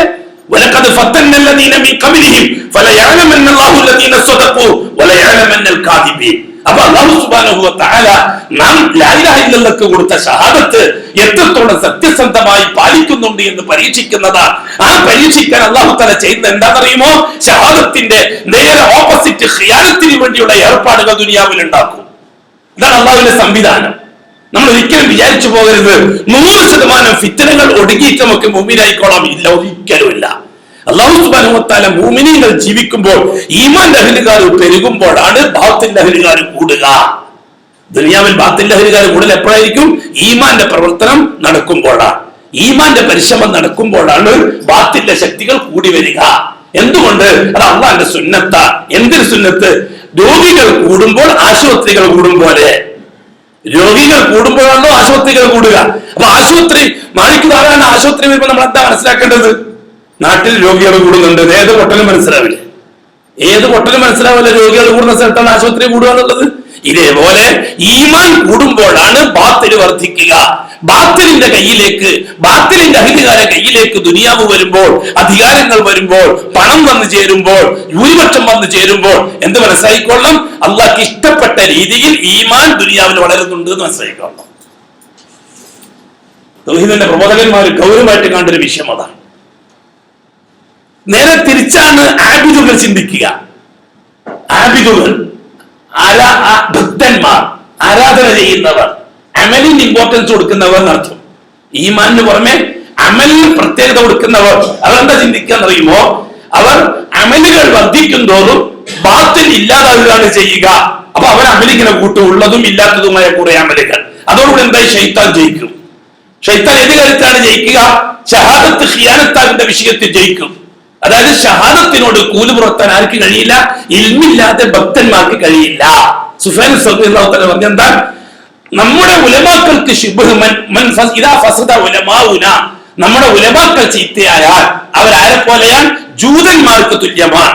നമ്മുടെ ഉബ്ബാദുകൾ, ഭക്തന്മാർ ചീത്തയായാൽ അവർ നസാറാക്കൾക്ക് തുല്യമാണെന്ന് പറഞ്ഞു സുഫിയാൻ സൗരി. എന്താ കാര്യം? ജൂതന്മാര് 100% ജൂതന്മാരും ഇൽമുള്ളവരാണ്. 100% ജൂതന്മാർ ഇൽമുള്ളവരാണ്. ഇൽമില്ലാത്ത ജൂതന്മാരുണ്ടാവില്ല. അവർ തൗറാത്തിനെ പറ്റി അറിയുന്നവരാണ്, ഇഞ്ചീലിനെ പറ്റി അറിയുന്നവരാണ്, ഖുർആനെ പറ്റി അറിയുന്നവരാണ്, റിസാലത്ത് അറിയുന്നവരാണ്, തൗഹീദ് അറിയുന്നവരാണ്, നുബുവത്ത് അറിയുന്നവരാണ്, ആഖിറത്ത് അറിയുന്നവരാണ്. അതുകൊണ്ട് തന്നെ ജൂതന്മാരിൽ നിന്ന് ഇൽമ്, ജഹ്ൽ ഉണ്ടാവില്ല ഒരിക്കലും. പിന്നെന്താണ് ജൂതന്മാർക്കുള്ള കുഴപ്പം? അവർ ഇൽമിനെതിരായിട്ട് താല്പര്യത്തിന് വേണ്ടി പ്രവർത്തിക്കുന്നവരാ. അതായത് ഈ സമൂഹത്തിലെ ഉലമാക്കളെ പോലെ എന്ന് പറഞ്ഞ സുഫിയാൻ റളിയല്ലാഹു തആല, ഈ സമൂഹത്തിലെ ഉലമാക്കളെ പോലെ തൗഹീദ് എന്താണെന്ന് അവർക്കറിയാം, സുന്നത്ത് എന്താണ്, ശിർക്ക് എന്താണെന്ന് അവർക്കറിയാം, ബിദ്അത്ത് എന്താണെന്ന് അവർക്കറിയാം. പക്ഷെ സ്വന്തം പരമ്പരാഗതമായ താല്പര്യ സംരക്ഷണത്തിന് വേണ്ടി അത് സമൂഹത്തോട് പറയാൻ അവർ കൂട്ടാക്കുകയില്ല എന്ന് മാത്രം. അതായത് സാധാരണക്കാരൻ, അവർക്ക് ഇൽമില്ല, അവരെ ഏതെങ്കിലും ശൈഖ് പറഞ്ഞു കൊടുത്താൽ ചെയ്തോളൂ. എന്തൊക്കെ ശരി? ഞാൻ ചോദിക്കട്ടെ പ്രിയപ്പെട്ട സുഹൃത്തുക്കളെ, എന്തെല്ലാം തോന്നിവാസങ്ങളാണ് ശഅബാൻ മാസത്തിന്റെ പേരിൽ ഈ ഉമ്മത്ത് ചെയ്തു കൂട്ടിയത് ദുനിയാവിൽ. തോന്നിവാസങ്ങൾ എന്ന് പറഞ്ഞാൽ നമുക്ക് വളരെ വ്യക്തമായി മനസ്സിലാകുന്ന വിഷയമാണല്ലോ ആ കാര്യങ്ങളൊക്കെയും. ഇവിടെ അള്ളാഹുവിന് പുറമെ ആരാധിക്കപ്പെട്ട ആദ്യത്തെ ഇസ്ലാമിക സമൂഹത്തിലെ വ്യക്തി ആരാണ്? മുസ്ലിമീങ്ങൾ ആദ്യമായി അള്ളാഹുവിന് പുറമെ ആരാധിക്കാൻ തുടങ്ങിയത് ആരെയാണ്? നാം ഉദ്ദേശിക്കുന്നവരെ ഇന്ന് നമ്മൾ കാണുന്ന മുദീശക്കങ്ങളെ, റിഫാശക്കങ്ങളൊക്കെ നമ്മൾ ഇന്ന് പറയും. അല്ല, ഈ ഉമ്മത്തിൽ ആദ്യം വന്ന കുത്തുബിയത്ത് ഏതാണ്? ഈ ഉമ്മത്ത് ആദ്യം പരിചയിച്ച കുത്തുബിയത്ത് ഏതാണ്? കുത്തുബിയത്ത് മീൻസ് അള്ളാഹുവിനെ കൂടാതെ ഒരു മഹാനായ വ്യക്തിയെ അള്ളാഹുവിൽ നിന്ന് കിട്ടാനുള്ള ആനുകൂല്യങ്ങൾ നേടാൻ വേണ്ടിയിട്ട് ഉപയോഗപ്പെടുത്തുക. അതാണ് കുത്തുബിയത്ത് കൊണ്ട് ഉദ്ദേശിക്കുന്നത്. ഏതാണ് ആദ്യത്തെ കുത്തുബിയത്ത്? എപ്പോഴാണ് ആദ്യത്തെ കുത്തുബിയത്ത്? റസൂലുള്ളാഹി തങ്ങൾ വഫാത്തായിട്ട് 200 കൊല്ലം പൂർത്തിയാകുന്നതിന് മുമ്പ് ആദ്യത്തെ കുത്തുബിയത്ത് വന്നു. 200 കൊല്ലം കഴിഞ്ഞതിന് മുമ്പ് ആദ്യത്തെ കുത്തുബിയത്ത് വന്നു. ഈ ഉമ്മത്തിൽ ലൈറ്റും കെടുത്തി പുരോഹിതന്റെ നേതൃത്വത്തിൽ അനുയായികള് ലൈറ്റും കെടുത്തിട്ട് ആദ്യമായിട്ട് വിളിച്ചത് അലി റളിയല്ലാഹു തആല അൻഹുവിനെയാണ്. യാ ഇമാം, യാ അലി. ഇതായിരുന്നു തുടക്കത്തിൽ ആദ്യത്തെ കുത്തുബിയത്ത്. അവർ ലൈറ്റ് കെടുത്തി ഒരു ശൈഖിന്റെ നേതൃത്വത്തിന് ആയിരക്കണക്കിന് ആൾക്കാർ, 100 കണക്കിന് ആൾക്കാർ കൂടി ആയിരക്കണക്കിന് പ്രാവശ്യം അവർ വിളിക്കും, യാ ഇമാം, യാ അലി, യാ ഇമാം, യാ അലി. എന്നിട്ട് വിളിച്ച് കാര്യങ്ങൾ, അല്ലെങ്കിൽ പെൺകുട്ടി പ്രസവിക്കാതിരുന്നാൽ, അല്ലെങ്കിൽ കുട്ടിക്ക് പുതിയ പണം കിട്ടാതിരുന്നാൽ, കച്ചവടത്തിൽ ലാഭം കിട്ടാതിരുന്നാൽ അവരെന്താണ് ചെയ്യുക? അലിനെ വിളിക്കാൻ വേണ്ടി ഏർപ്പാടാക്കും. എപ്പം തുടങ്ങി? ഇപ്പൊ അടുത്ത കാലത്ത് തുടങ്ങിയതല്ലോ. റസൂലുള്ളാഹി തങ്ങൾ വഫാത്തായിട്ട് 200 കൊല്ലം കഴിയുന്നതിന് മുമ്പ് തന്നെ ഇതിന് തുടങ്ങിയില്ലേ? 300 തലമുറ തീരുന്നതിന് മുമ്പായിട്ട് ഒരു കുത്തുബിയത്ത് തുടങ്ങിയില്ലേ? ആ കുത്തുബിയത്ത് ഒരുപാട് വർഷങ്ങൾ നീണ്ടു നിന്നു. അതിന് ശൗര്യം കുറയുന്നു എന്ന് കണ്ടപ്പോൾ രണ്ടാമത് തുടങ്ങിയ കുത്തുബിയത്താണ് കർബലയിൽ ഷഹീദായ ഹുസൈന്റെ കുത്തുബിയത്ത്. യാ ഷഹീദി യാ ഹുസൈൻ. എന്താണ് അലി കുത്തുബിയത്തും ഹുസൈൻ കുത്തുബിയത്തും തമ്മിൽ വ്യത്യാസം? അലി റാത്തീബ് കുത്തില്ലാത്തതാണ്, ഹുസൈൻ റാത്തീബ് കുത്തുള്ളതാണ്. അതാണ് വ്യത്യാസം. നിങ്ങൾ ശ്രദ്ധിച്ചിട്ടുണ്ടാകും ചിലപ്പോൾ മുഹറം 10-നൊക്കെ യാ അലി എന്ന് വിളിക്കുന്നവർ മുറിക്കാൻ തയ്യാറാവില്ല, യാ ഹുസൈൻ എന്ന് വിളിക്കുന്നവരാണ് മുറിക്കുന്നത്. അവരാണ് ആദ്യമായിട്ട് വലിയകളുടെ പേരിലും മഹാന്മാരുടെ പേരിലും കുത്തുമുറിയും തുടങ്ങിയത്. ഹുസൈൻ റളിയല്ലാഹു തആല അൻഹുവിനെ അലിയിനേക്കാൾ ആദരിച്ചവർ, ഹുസൈൻ ഞങ്ങൾക്ക് വേണ്ടി രക്ഷക്കെത്തും, ഹുസൈൻ ഞങ്ങളെ സംരക്ഷിക്കും. കുത്തിയവർ കൊടലിലും കുത്തി, കഴുത്തിലും കുത്തി. കണ്ടിട്ടില്ലേ മുഹറം 10-നൊക്കെ? അവർ വാളുകൊണ്ട് പുറത്ത് കീറി. അവരുടെ വിശ്വാസം എന്താ? ഹുസൈൻ ഞങ്ങളെ സംരക്ഷിക്കും. എന്ന് തെളിവാണിത്. അപ്പൊ യാ അലി കുത്തുബിയത്തിൽ കുത്തില്ല, യാ ഹുസൈൻ കുത്തുബിയത്തിൽ കുത്തുണ്ട്. കാലങ്ങൾ കുറെ നീങ്ങി. പേർഷ്യൻ രാജാക്കന്മാർ നമ്മുടെ രാജ്യങ്ങളിലേക്കൊക്കെ വരാൻ വേണ്ടി തുടങ്ങി. പേർഷ്യൻ രാജാക്കന്മാരും ലേശം പുരോഹിതന്മാര് സൂഫി തരീക്കത്തുകളുടെ വഴിയിലൂടെ ആരാണ് നമ്മുടെ നാട്ടിലേക്ക് തരീക്കത്തുകൾ കൊണ്ടുവന്നത്? ഷിയാക്കളാ. യാ ഷെയ്ഖ് യാലിന്റെയും യാ ഷഹീദ് യാ ഹുസൈന്റെയും ആൾക്കാരാണ് തരീക്കത്ത് നമ്മുടെ നാട്ടിലേക്ക് കൊണ്ടുവരുന്നത്. അവരാണ് ഈ യാലി കുത്തുബിയത്തും യാ ഹുസൈൻ കുത്തുബിയത്തും നമ്മുടെ നാട്ടിലേക്ക് കൊണ്ടുവന്ന ആദ്യത്തെ കക്ഷികള്. അങ്ങനെ മധ്യകാലഘട്ടങ്ങളിൽ, അത് മധ്യകാലഘട്ടം മീൻസ് കുരിശ് വിപ്ലവം വിജയിക്കുന്ന കാലഘട്ടങ്ങളില്, പടിഞ്ഞാറിന്റെ നേതൃത്വത്തിൽ അധികാരം ലോകം മുഴുവനും വന്ന കാലഘട്ടങ്ങളില് ഇത് ഷിയാക്കളാണ് ഇതിന്റെ ആൾക്കാരെന്ന് കേരളത്തിലെ ആൾക്കാർക്ക് മനസ്സിലായപ്പോൾ മെല്ലെ മെല്ലെ അവരെ നിർത്താൻ തുടങ്ങി. കാരണം ഈ ഗൾഫ് രാജ്യങ്ങളിലേക്കൊക്കെ വന്നപ്പോഴല്ലേ സുഹൃത്തുക്കളെ യഥാർത്ഥത്തിൽ നമുക്ക് ചുരുക്കും കുഫർ എന്താന്ന് വേർതിരിച്ചറിയാൻ കഴിഞ്ഞത്. അതേപോലെ തന്നെ സുന്നത്തും വിദത്തും ദീനുൽ ഇസ്ലാമിന് ഒരു കാഴ്ചപ്പാടുണ്ടായത് ഈ ഉമ്മത്ത് നാടുവിടാൻ തുടങ്ങിയപ്പോഴല്ലേ. ഈ ഉമ്മത്ത് കേരളത്തിൽ നിന്ന് വിദേശ രാജ്യങ്ങളിലൊക്കെ, അത് ഇന്ത്യന്റെ വ്യത്യസ്ത സ്റ്റേറ്റുകളിലോ അല്ലെങ്കിൽ വ്യത്യസ്ത രാജ്യങ്ങളിലോ പോകാൻ തുടങ്ങിയപ്പോഴല്ലേ നമുക്കെല്ലാം ഒരു തിരുവാട് കിട്ടിയത്. നമ്മുടെ നാട്ടിൽ നവോത്ഥാന നായകന്മാര് പറയുന്നതൊക്കെ ഏതാണ്ട് ശരിയാണെന്ന്. ഒന്നുമില്ല, ഒരു ഉംറക്ക് പോയി വന്നാൽ മാറും അല്ലേ? ഒരു ഉംറക്ക് പോയി വന്നാൽ, കാരണം നാട്ടിൽ തന്നെ കഴിഞ്ഞു കൂടുമ്പോൾ 1100 1200 കൊല്ലം പഴക്കമുള്ള വിധേയത്ത് കണ്ടോണ്ടിരിക്കുകയല്ലേ. പെട്ടെന്നായിരിക്കും ഉംറക്ക് പോവുക, അപ്പൊ നേരെ തിരിച്ച് അവിടെ കാണുക. അപ്പൊ ഇതെന്താ കാര്യം? അപ്പൊ അന്വേഷിക്കാൻ തുടങ്ങും. അപ്പൊ വഹാബികൾ പറയുന്നത് തന്നെയാണല്ലോ ഇവിടെ നടക്കുന്നത്. അപ്പൊ നമ്മുടെ നാട്ടിലെ വഹാബികൾ പറയുന്നത് എന്താണ് കാര്യം? അപ്പൊ അത് പുതിയല്ലോ, അത് പഴയതാണല്ലോ, അപ്പൊ അത് അവർ കഴിച്ചവരല്ലോ. അങ്ങനെ എങ്ങനെ മാറി ചിന്തിക്കാം? അങ്ങനെയാണല്ലോ ഈ നവോത്ഥാനം നടക്കുന്ന ദുനിയാവില്. ഇതല്ലേ ഇവിടെ സംഭവിച്ചത്. അങ്ങനെ ഒരു കാര്യക്രമത്തിൽ ഇത് ഷിയാക്കള പരിപാടിയാണെന്ന് കണ്ടപ്പോൾ യാലി കുത്തുബിയത്തും യാ ഹുസൈൻ കുത്തുബിയത്തും തൽക്കാലം കേരളക്കാരെ നിർത്തി. അതിന് പകരം സമൂഹത്തെ ചതിക്കാനും വഞ്ചിക്കാനും ചൂഷണം ചെയ്യാനും 200 കൊല്ലം മുമ്പ് മദ്രാസുകാരനായ സദഖത്തുള്ള എന്ന് പറയുന്ന ഒരാളാണ് ഈ മൊഹീദ്ദീൻ കുത്തുബി ഉണ്ടാക്കി കൊടുത്തത്. കായൽപട്ടണക്കാരനാണ് ഈ കുത്തുബി സദഖത്തുള്ള എന്ന് പറയുന്ന ആള്. 200 കൊല്ലം മുമ്പ് അയാൾ അറബി ഭാഷയിൽ യാ ഇമാം യാ ഹുസൈൻ യാ ഇമാം യാ അലി എന്ന കുത്തുബത്തിന് പകരം മൊഹീദ്ദീൻ അബ്ദുൽ ഖാദിർ ജീലാനിയുടെ മഹത്വങ്ങൾ ഉള്ളതും ഇല്ലാത്തതൊക്കെ പറഞ്ഞ് ഒരു കുത്തുബത്ത് റെഡിമെയ്ഡ് ആക്കി ഉണ്ടാക്കി കൊടുത്തു. ഇന്ന് കാണുന്ന നമ്മുടെ നാട്ടിൽ കാണുന്ന കുത്തുബത്ത് ആ മദ്രാസുകാരൻ കുത്തുബി സദഖത്തുള്ളാഹിൽ കാര്യം ഉണ്ടാക്കി കൊടുത്ത കായൽപട്ടണക്കാരൻ 200 കൊല്ലത്തിന് ഇപ്പുറം. അതിന് മാറ്റം കൂടാൻ വേണ്ടി മറ്റേ തരീക്കത്തുകാർ അങ്ങനെ മൊയ്‌ദീൻ അബ്ദുൽ ഖാദിർ ജീലാനിയുടെ നേതൃത്വത്തിൽ ഖാദിരിയ തരീക്കത്ത് അടിച്ചു വളർന്നപ്പോൾ റിഫായ തരീക്കത്തർക്ക് അസൂയ ഉണ്ട്. റിഫായ തരീക്കത്ത് അതിനേക്കാൾ വലിയ ഉഷാറുമായിട്ട് രംഗത്ത് വന്നു. അങ്ങനെയാണ് റിഫായി തരീക്കത്ത് ദാത്തീബിന് കുത്തു വന്നത്. നമ്മുടെ നാട്ടിൽ ഇപ്പൊ കുത്തുറാത്തീബിന് വലിയ മാർക്കറ്റായി. ഇപ്പൊ നോട്ടീസ് വരെ അടിക്കാൻ തുടങ്ങി. കുത്തുറാത്തീബ് ഒരു കഠാരിയും കൊണ്ട് ആൾക്കാർ വന്നിട്ട് ടക്ക ടക്ക കുത്തുന്ന പരിപാടി എന്ന് വെച്ചാൽ യാ ഹുസൈൻ കുത്തിവത്തിനെ ഇപ്പൊ മാർക്കറ്റ് കൂടുതൽ. ആരോടാ സുഹൃത്തുക്കളെ പാരമ്പര്യ ഉമ്മത്തിന്? എവിടെയാണ് പൈതൃത്വം? എങ്ങോട്ടാ ചേർക്കേണ്ടത്? റസൂലുള്ളാഹികളിലേക്കോ അബൂബക്കർ സിദ്ദീഖിലേക്കോ ഉമർ ഫാറൂഖിലേക്കോ അതോ തീറ്റി പണ്ടാരക്കാരിലേക്കോ? ഷിയാക്കളെക്കാൾ അതിലേക്കാൾ ചേർക്കേണ്ട ഈ കാര്യങ്ങളൊക്കെ ഇതില്ലേ എന്റെ പ്രിയപ്പെട്ടവരെ. ശഅബാൻ മാസത്തിലും സംഭവിച്ചത്, ശഅബാൻ മാസത്തിന്റെ മഹത്വങ്ങൾ പറഞ്ഞു റസൂലുള്ളാഹി സ്വല്ലല്ലാഹു അലൈഹി വസല്ലം തങ്ങൾ. ആ ശഅബാൻ മാസത്തിന്റെ മഹത്വം നിബിധങ്ങൾ പറയാൻ കാരണം എന്താ? ഹുസൈൻ ജനിച്ചത് ശഅബാൻ മാസത്തിലാണ്. നബിതങ്ങളുടെ പേരക്കുട്ടി ഹുസൈൻ റളിയല്ലാഹു തആലയുടെ ജന്മദിനം ശഅബാൻ മാസത്തിലാണ്. റസൂലുള്ളാഹി തങ്ങൾ ശഅബാൻ മാസത്തിന്റെ ഫളായിലുകൾ മുഴുവനും ഹുസൈൻ ജനിച്ച മാസം എന്ന നിലയ്ക്ക് ഷിയാക്കൾ അതിനെ മാറ്റി കൺവെർട്ട് ചെയ്യാന്നുള്ളതാണല്ലോ താല്പര്യക്കാരുടെ സാമർത്ഥ്യം. എപ്പോഴും എങ്ങനെ? ഹുസൈൻ റളിയല്ലാഹു തആല ജനിച്ചത് ശഅബാൻ മാസത്തിലാണ്. അതുകൊണ്ട് തന്നെ ഹുസൈൻ റളിയല്ലാഹു തആല അൻഹുവിന്റെ ജന്മദിനം ശഅബാൻ മാസത്തിൽ ആഘോഷിക്കുക, ആ ആഘോഷം കൊണ്ടാടി. അങ്ങനെയാണ് ഹിജ്റത്തുൽ 4-ാം നൂറ്റാണ്ടില് ഒരു മധ്യാഫ്രിക്കക്കാരൻ ഫലസ്തീനിലേക്ക് വന്നത്. അന്ന് ശഅബാൻ 15 അയാൾ എന്ത് ചെയ്തത്? നല്ല കാര്യമായിരുന്നു, ഓടാൻ അറിയുന്ന ഒരാളായിരുന്നു. ഏതാണ്ട് ഇവരുടെ വഫാത്തായിട്ട് 400 കൊല്ലം കഴിഞ്ഞിട്ട് 500 കൊല്ലം പൂർത്തിയാകുന്നത്. അയാൾ എന്ത് ചെയ്ത്? രാത്രി എന്നിട്ട് ബൈത്തുൽ മുഖദ്ദസിന്റെ മസ്ജിദുൽ അഖ്സയിൽ നിസ്കരിക്കാൻ തുടങ്ങി. ശഅബാൻ 15 പോലീശയും പറഞ്ഞിട്ട് അയാളെ പിറകിൽ കുറെ ആൾക്കാർ കൂടി. അക്കൊല്ലം അങ്ങനെ തീർന്നു. രണ്ടാമത്തെ കൊല്ലം അയാൾ കൃത്യസമയത്ത് ബൈത്തുൽ മുഖദ്ദസിലേക്ക് എത്തി. കാരണം ആള് കൂടിയപ്പോ അയാൾക്ക് ഹരം തോന്നി. ഇന്നത്തെ കൊല്ലം ആയിരക്കണക്കിന് ആൾക്കാരാണ് വേണ്ടി ഇയാളൊക്കെ കൂടി നിസ്കരിക്കാൻ. അങ്ങനെ ആയിക്കൊണ്ടിരിക്കുമ്പോൾ വീടുകളിലേക്കും നാടുകളിലേക്കും വ്യാപിച്ചു ആ നിസ്കാരം. അവസാനം എന്തായി? ഇന്ന് ശഅബാൻ 15 100 റക്അത്ത് നിസ്കാരം ഇസ്ലാമിന്റെ ഘടകമായി. 1-ാം നൂറ്റാണ്ടുകാർക്ക് അങ്ങനത്തെ പരിപാടി അറിയില്ല, 2-ാം നൂറ്റാണ്ടുകാർക്ക് അങ്ങനത്തെ അറിയില്ല, 3-ാം നൂറ്റാണ്ട് ഏതോ ആഫ്രിക്കക്കാരൻ ബൈത്തുൽ മുഖദ്ദസിൽ പോയിട്ട് രാത്രി ഉറക്കൊഴിച്ച് നിസ്കരിച്ച നിസ്കാരം ഇന്ന് ഇസ്ലാമിന്റെ അടയാളവും തെളിവായിട്ട് മാറി. അങ്ങനെ വിധത്തിൽ വരുന്ന വഴി. ശഅബാൻ മാസത്തിൽ അല്ലാഹുവിന്റെ റസൂൽ കൊടുത്ത മുഴുവൻ പോലീസുകളും ഒറ്റയടിക്ക് 15 കൊണ്ടുപോയി. എന്തായിരുന്നു വകുപ്പ്? 3 യാസീൻ. ഷഹാദത്തിന് ഘടകവിരുദ്ധമല്ലേ അത്? ഈ 3 യാസീൻ ഓതാൻ റസൂലുള്ളാഹി സ്വല്ലല്ലാഹു അലൈഹി വസല്ലം പഠിപ്പിച്ചിട്ടുണ്ടോ? സഹാബാക്കൾ പഠിപ്പിച്ചിട്ടുണ്ടോ? താബീഈങ്ങൾ പഠിപ്പിച്ചിട്ടുണ്ടോ? ഇല്ല. ചോദിക്കുമ്പോൾ മറുപടി നല്ലതല്ലേ എന്ന് വെച്ചാൽ റസൂലുള്ളാഹി തങ്ങൾക്ക് കിട്ടിയിട്ടില്ലാത്തൊരു നല്ലത്. സഹാബാക്കൾക്ക് മനസ്സിലായിട്ടില്ലാത്തൊരു നല്ലത്. അപ്പൊ അഷ്റഫുള്ളവർക്ക് എന്തോ ഒളിപ്പിച്ചു വെച്ചിട്ടുണ്ട്. അപ്പൊ നല്ല പല കാര്യങ്ങളും റസൂലുള്ളാഹി ഒളിപ്പിച്ചു വെച്ചിട്ടുണ്ട്. നമ്മൾ ഉസ്താദ്മാർ വന്നിട്ടില്ലെങ്കിൽ ആ നല്ല കാര്യം നമുക്ക് കിട്ടുമായിരുന്നില്ല. അപ്പൊ റസൂലുള്ളാഹി തങ്ങൾ എന്തോ ഒളിപ്പിച്ചു വെച്ചിട്ടുണ്ട് പലതും. ഇവിടെ നല്ല കാര്യങ്ങളൊക്കെ വന്നിട്ട് ചെയ്യുന്ന മുഴുവൻ കാര്യങ്ങളും അഷ്റഫുകൾക്ക് ഒന്നിക്ക് നല്ലതാണ് എന്ന് ചിന്തിച്ചിട്ടും നബിതങ്ങൾ ഉമ്മത്തിനെ അറിയിക്കാതെ ഒളിപ്പിച്ചു വെച്ചു. നമ്മൾ ഉസ്താദുമാര് വന്നപ്പോൾ നമുക്ക് കിട്ടി. അല്ലെങ്കിൽ റസൂലുള്ളാഹി തങ്ങൾക്ക് നല്ലതായ കാര്യങ്ങൾ അല്ലാഹു തആല അറിയിച്ചു കൊടുത്തില്ല. നബിതങ്ങളെക്കാൾ വലിയ ആള് വന്നപ്പോൾ നമുക്കത് കിട്ടി. എന്താണ് സുഹൃത്തുക്കളെ ഈ നല്ല കാര്യത്തിന് നാം കൊടുക്കേണ്ട തെളിവ്? നാം മുഹമ്മദ് അല്ലാഹുവിന്റെ റസൂലാണെന്നുള്ളതല്ലേ ഷഹാദത്ത് കൊടുത്തത്?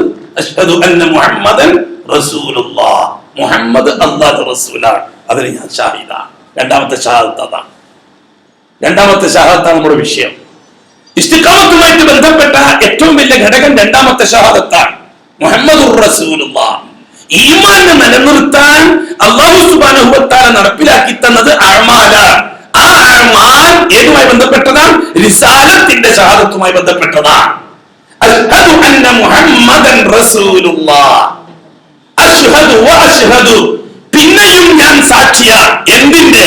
മുഹമ്മദ് അല്ലാഹുവിന്റെ റസൂലാണ് എന്നതിന്റെ. ആരാണ് സാക്ഷി? ഞാൻ സാക്ഷിയാണ്. ഞാനൊരു സുബ്ഹാനല്ലാഹ് പറയണമെങ്കിൽ അത് ഷഹാദത്തുമായിട്ട് ബന്ധപ്പെടുത്തിയിട്ടേ പറയാൻ അവകാശമുള്ളൂ. ഞാനൊരു ദിക്ർ ചെല്ലുന്നുണ്ടെങ്കിൽ, ഒരു ദുആ പറയുന്നുണ്ടെങ്കിൽ അതിൽ ഷഹാദത്തുമായിട്ട് ബന്ധപ്പെട്ടതാവണം.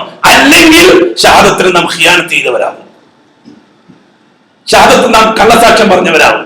മുഹമ്മദ് അല്ലാഹുവിന്റെ റസൂലാണെന്ന് ഷഹാദത്ത് പറയുക, ശൈഖ് പറയുമ്പോൾ അമൽ ചെയ്യുക, അപ്പൊ കള്ളസാക്ഷ്യമായി.